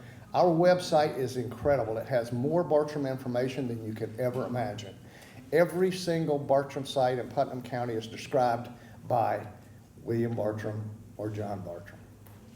So you don't have to listen to our words, listen to theirs. And the creator of that website is Dean Campbell, my friend. The pointer works, that's good. This map is one that was developed about it was developed for the last presentation I gave, which was to First Baptist Church Joy Club here in Palatka about a year or so ago. And I'm proud to say it's obsolete. It's out of date. And the reason it is the same as you'll notice it's the same map that's over there. You notice all the counties that are up and down the river along the Bartram Trail, which this map was taken again from Brad's work. You'll notice it's got Nassau County, Duval County, St. John's, Putnam, Volusia, and Alachua, but it lacks Clay County. Well, I'm proud to say that Clay County has caught the bug. And when they caught the bug, they caught it big time, and they have just been going gangbusters. They formed a committee of folks, and now I'm proud to say that this map that I used to begin my presentation is obsolete, and I'm glad of it. That's okay, I know what happened in Nassau County. I'll tell you what happened in Nassau County. So I'm going to start at the beginning in Nassau County, and my presentation is really just an update on the status of the development of the Bartram Trail in Florida. So that's what I'm going to be telling you about. So I'm going to start off in Nassau County because a lot has gone on there. As Sam said, 2 weeks ago we were in Nassau County celebrating the 250th anniversary of William Bartram in Nassau County. Since or in anticipation of that event, they actually started creating their trail. They've identified 18 different sites within Clay County. The blue dots that you see on this map are sites that they have adopted and that they'll be using. Those are the dots that they will connect with their trail in Nassau County, starting with where he came across there from Cumberland Island to Egan's Plantation, and all the different places he visited on the island, and as well as the trail off to the west part of the county when William and John Bartram came down in 1765. So they've identified those sites. They've even created a mock-up of the informational kiosk that they want to place. They've developed a mock-up of their trail marker, which will be very similar to the trail markers that we use in Putnam County, built on the same pattern, using our same trade marking with Nassau County instead of Putnam. And so since they've got a committee in place and they've identified their sites, the next task is for them to get with their GIS folks and start creating actual maps that connect all these dots and then publishing their trail.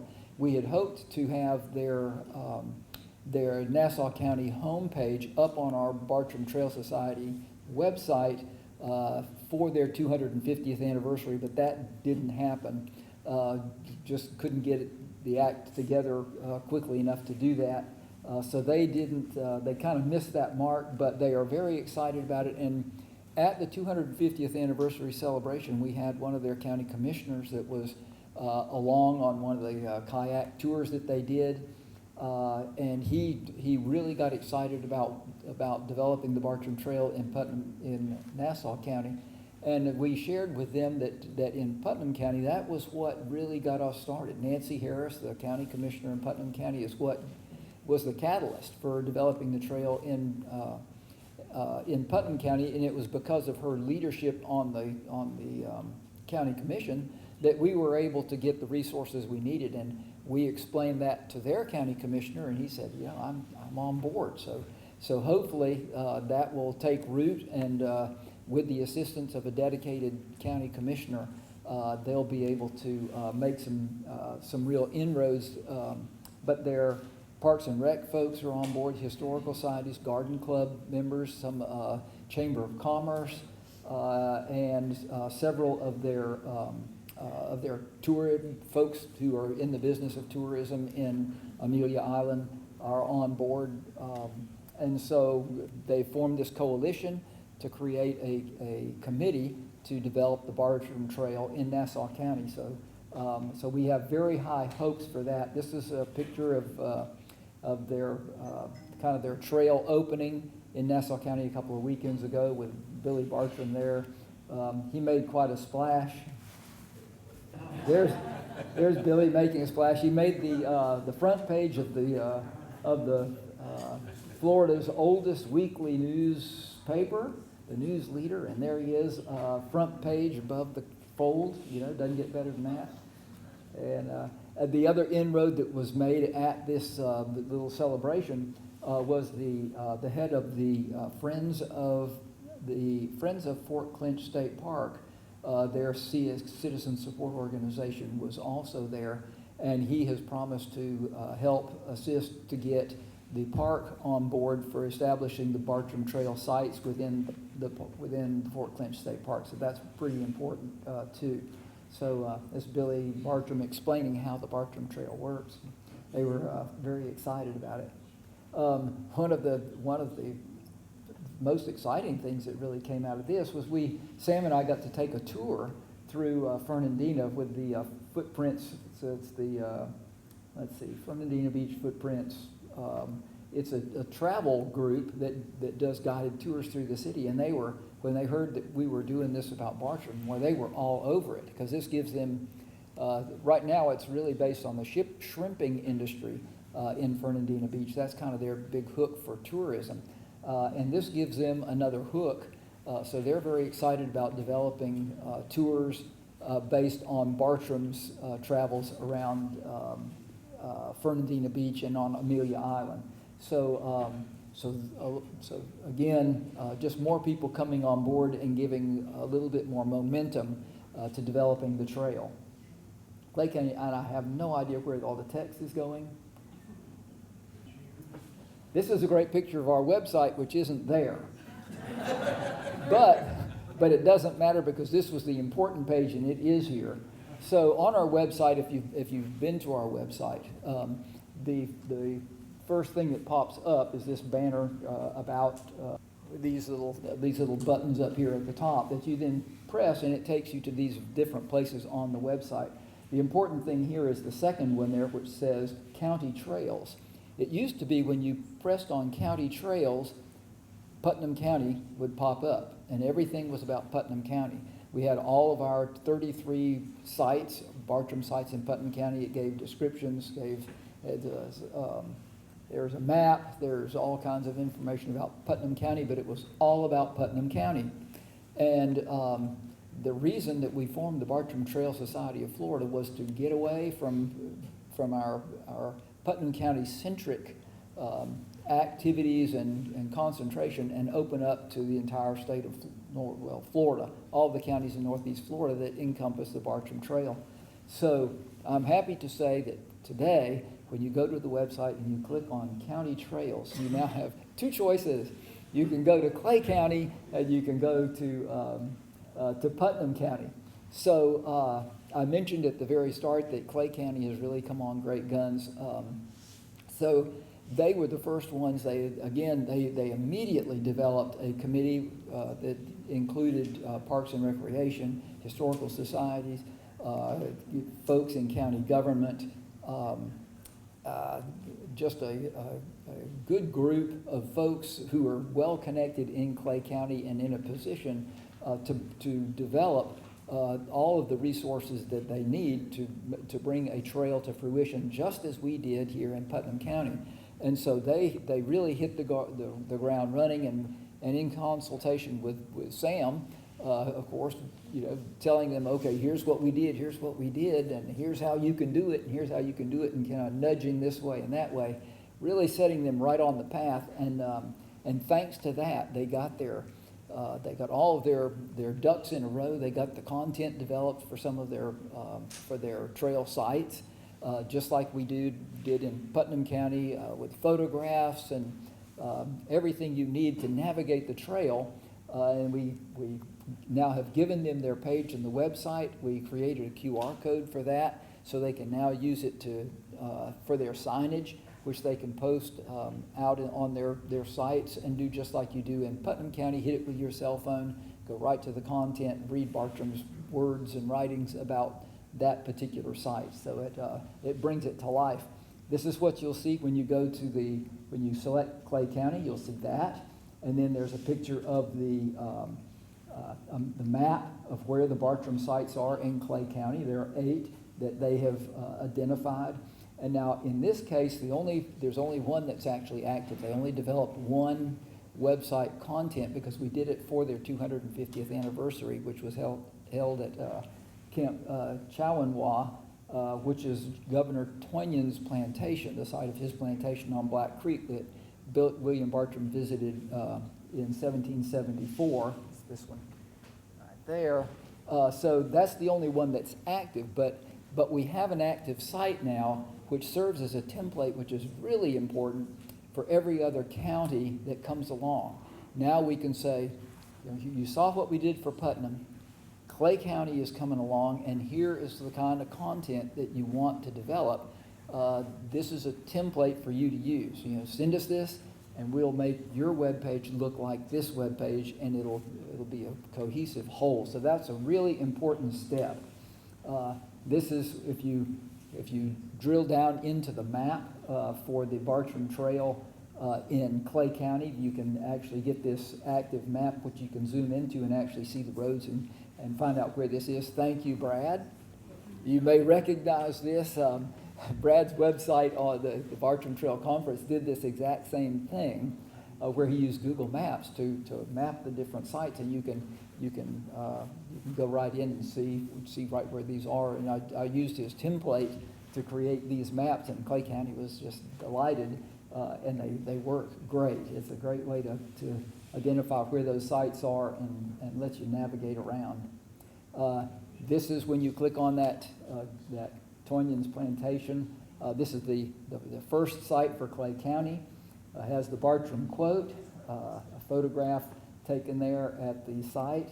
And then there's commentary. The Historical Society developed the content for it, and it's there on the website. And then you can drill down and see the excerpt from Bartram's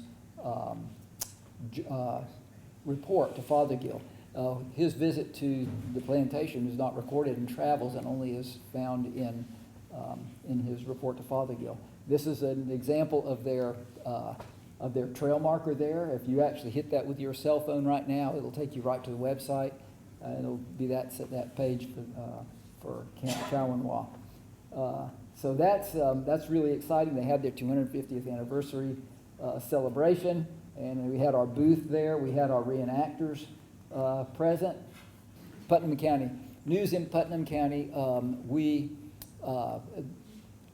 have done, Putnam County, of course, you visited, you know it's there. It's a well-developed trail. Some of the accomplishments that we've done over the past year has been that we've done a lot of trail maintenance. We've cleaned up our signs. We've gone out and replaced a lot of signs that have been blown down or otherwise lost. Probably one of our biggest accomplishments that I think that we can be most proud is that we finally moved our trail marker for our trail site on Cowpen Lake. It's something that was really, we had to plant it where we were allowed to plant it, our marker, in years past, which was a remote little park that didn't even have access to the lake because teenagers congregated there and did funny things that people didn't like and complained, so they closed it off, so you couldn't even get to our marker. Well, we finally found that they had created a turnout, there's a maintenance road for a little retention pond alongside the newly paved Highway 20 that provides a perfect turnoff off of the highway and overlooks the lake. And so we went and planted our marker. Thank you, Job Wiggins. Robert Wilson went over in the dead of night, and he picked up our old marker, and he moved it over on Highway 20. So now when you make a run on Highway 20 over towards Orange Creek, another Bartram site in Alachua County, you can actually see our Cowpen Lake trail sign marker. And it's really, you can't imagine how gratifying that is, because we had envisioned it being there in that spot, and it just really worked out so beautifully that we got it there, and nobody has complained yet.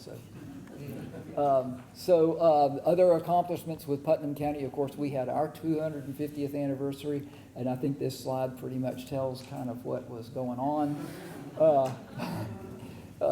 Unfortunately, the wind was not our friend yesterday afternoon. It blew our tours, as most of you probably know, blew our tours off the water, but our other tours went as scheduled. Our kayak tours were great. We had great folks participating in that. A lot of excitement there. And our bus tour this morning went as planned. So that was a big success. I can't say enough about this.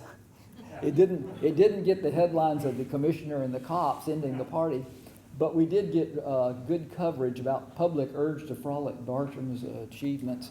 A nice little story in the Palatka Daily News, and there were actually several during this past week. They were very supportive of the frolic, but this I put up because this specifically mentions our educational program that Sam mentioned early, with 800 kids coming through and learning about the St. Johns River and the ecology of our area, and about their heritage, not only in the Native American heritage, but the William Bartram heritage, and gives them something about their community about which they can be proud. So that's a very big accomplishment, and the kids just love it.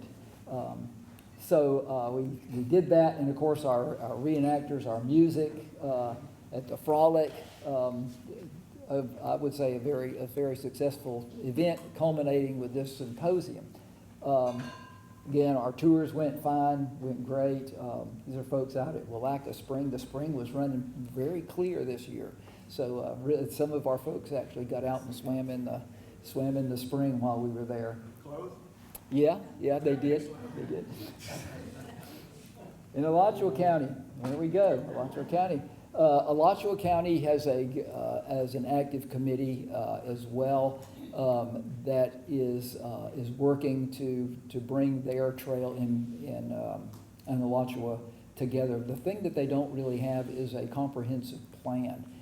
As Brad mentioned in part of his talk, there was a lot going on in Alachua County there at Paynes Prairie. But the actual route that Bartram took is up for a lot of debate. And there's but honestly, that's the fun part of, if you're a Bartramite, that's the beauty of it. You pick out what you think it is, and then you sell your plan, and if you got it within 25 miles, you're golden. So that's the thing though that kind of remains for Alachua County. They haven't got someone who's grabbed a hold of this enough to say, okay, let's get this comprehensive county plan in place. But they do have a very active group with the park, the Paynes Prairie Preserve State Park. And so they'll be hosting the 250th anniversary, and that's next weekend. So if you want a little more Bartram, Friday they're doing what we did. They're inviting their school students down, and so they've got our reenactors are going to be there, and they're going to celebrate William Bartram his 250th anniversary, and they'll run the kids through on Friday, and then it's open to the public on Saturday. So that's another great Bartram weekend plan. St. Johns County. You've heard Alachua, St. Johns County. St. Johns County, we had high hopes, and I'm sorry to say that St. Johns County has so many resources. Historical resources. They've got parks, and they've got all kinds of historical groups there in town. And last year at our membership meeting, we met a lady who was there who was very excited about Bartram, even followed us up to the Bartram Trail Conference there and invited us to have this symposium. This symposium actually should have taken place over in St. Augustine. She said, we got lots of money. We'll host it, and you just provide the speakers. And we talked to a lot of our scholars, and they said, oh, St. Augustine, great, we'll come. And they dropped off the face of the earth. It was just amazing. It's just how quiet things became. But St. Johns County has been kind of a hard nut to crack. But we do have Putnam Countyans over there. We have a Putnam County in their Parks and Recreation Department, and she's continuing to remain connected with us and knows what we've done here in Putnam County and thinks that it's cool and would like to see it happen, and she's helping as much as she can. But we're having trouble getting, even though the county commission has in fact become an official affiliate of the Bartram Trail Society of Florida, we just can't get a group there that will take ownership enough to actually develop the resources that they've got. But one thing that they did do, and this goes back to the photograph of the gentleman in our reenactor standing in front of the Puck Puggy. Sam mentioned they donated the Puck Puggy, which was a county resource that they were using to kind of represent Bartram and St. Johns County, but they just never utilized it. And so they didn't know what to do with this resource and offered it to the society.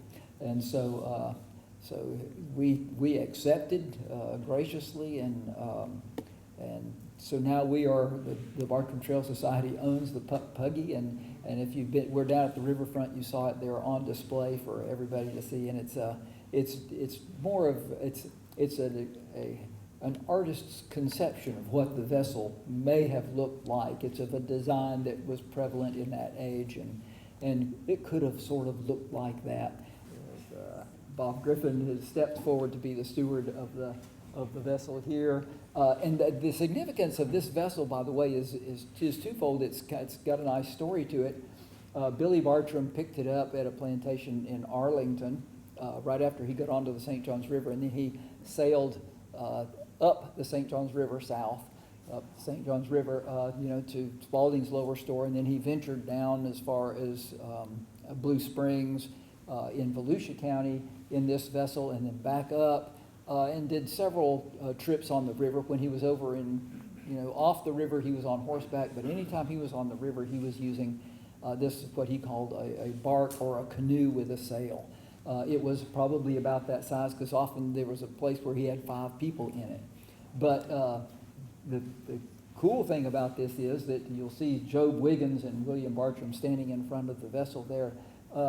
When William Bartram departed from Florida, he left Spalding's Lower Store on a packet, a big boat that was heading out, and he transferred ownership of the Puck Puggy to his friend Job Wiggins. And so Job Wiggins actually ended up with the Puck Puggy, which is why St. Johns County didn't get it. because Job Wiggins got it. So it's still in the, that's right. It's still in the Wiggins family. It's not, it doesn't belong to St. Johns County. So that, as far as St. Johns County is concerned, that is something that's pretty cool there. They recognize us, and they recognize the work that we are doing with Bartram. That is the Bartram Trail Society of Florida. And respect it enough that were willing to give us quite a nice resource to keep it on display, to do what, to use it as it was intended to be used. So we graciously accept it and give them the thanks for that. Next weekend is in Alachua County. The weekend after, St. Johns County will be having their 250th anniversary celebration on the St. Johns River at Alpine Grove State Park there in St. John's. Switzerland. Yeah, in Switzerland.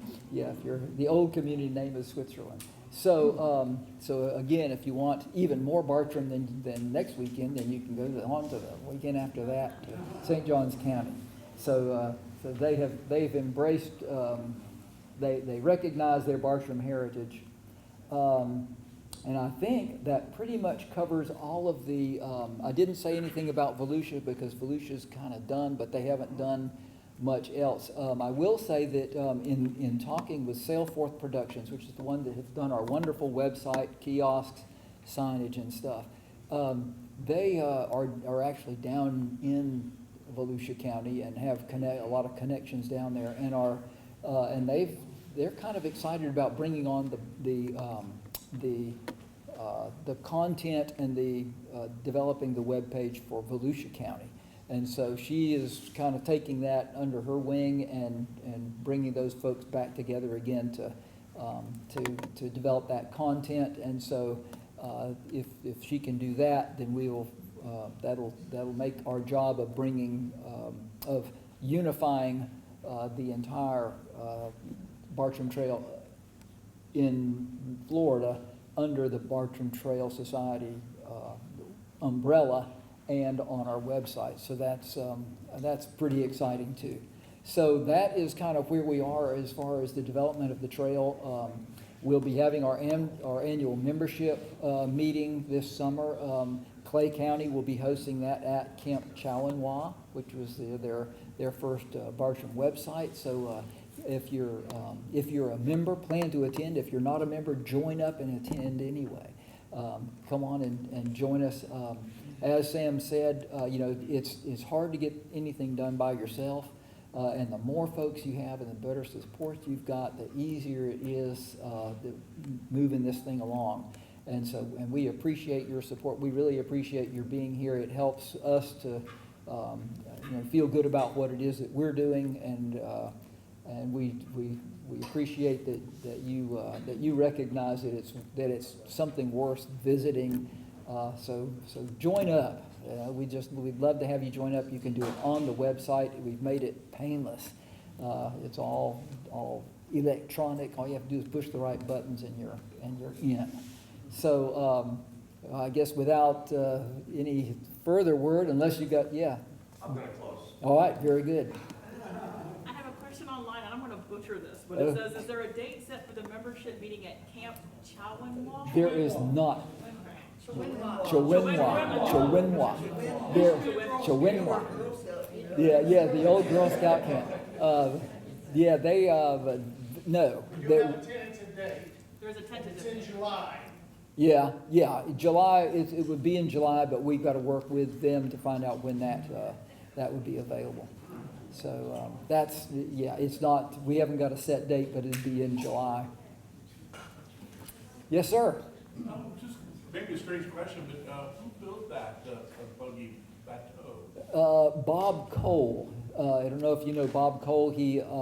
He's an amazing craftsman. Lives up on the river in Orangedale. His real claim to fame, if you've ever seen him, if you go by any morning and look from the Shands Bridge north, and you see an individual out there in a rowing scull, you know, the real long, skinny boats out there. He gets out every morning and rows about 20 miles of that racing scull. It's insane is what it is. But he has built a ton of boats, and this was one that he constructed for St. Johns County. Again, is based on his conception of what William Bartram's boat may have looked like. Lance and Harry Buffalo, I mean, Brad Sanders, Brent Martin from North Carolina. I mean, there's some scholarly people in this room and some mighty high-powered Bartramites, and I am so honored that these folks are interested in what I've done here 250 years ago. I also have more good news. I've been advised from the beverage department in the back of the church here that there's plenty of wine available. And so if you have some time this afternoon, you're welcome to stick around and join us in a little refreshments. Or if you need perhaps a bottle of wine for the road, that can be arranged as well. Pardon me? Yes, it has to stay closed if you're driving. I'd like to echo what Dean was saying about, you know, a lot of you are involved in volunteer organizations and that type of thing, and we volunteer organizations, we can always use any kind of help. And in our week, the last few days, I met a gentleman yesterday at our frolic that had just come from New Mexico, and he's a gunsmith, Robert. He's a gunsmith, he's a living history reenactor, and Sam, he's interested in joining up with us. Let's do it. So I got his information, I sent him our website, and I hope it didn't scare him away, but we're looking forward to this gentleman getting on board with us and helping us with all these type of things. So think about it. Take a look at the website. As Dean was saying, we can fit you in somewhere. We have fun. We really do. We really do. This is a testimonial to that. So I would like to thank you once again for coming to our 250th anniversary here of when I came through this area in 1774. And I bid you safe adventures back home, safe travels, and I hope to see you all again really soon. Ladies and gentlemen, my name is Billy Bartram. It's been a pleasure seeing you this afternoon.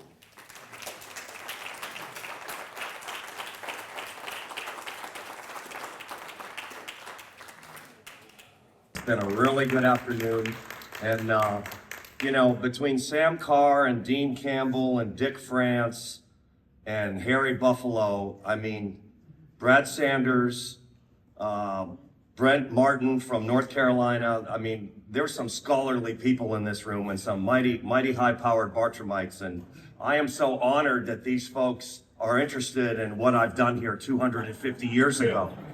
I would like to thank you once again for coming to our 250th anniversary here of when I came through this area in 1774. And I bid you safe adventures back home, safe travels, and I hope to see you all again really soon. Ladies and gentlemen, my name is Billy Bartram. It's been a pleasure seeing you this afternoon.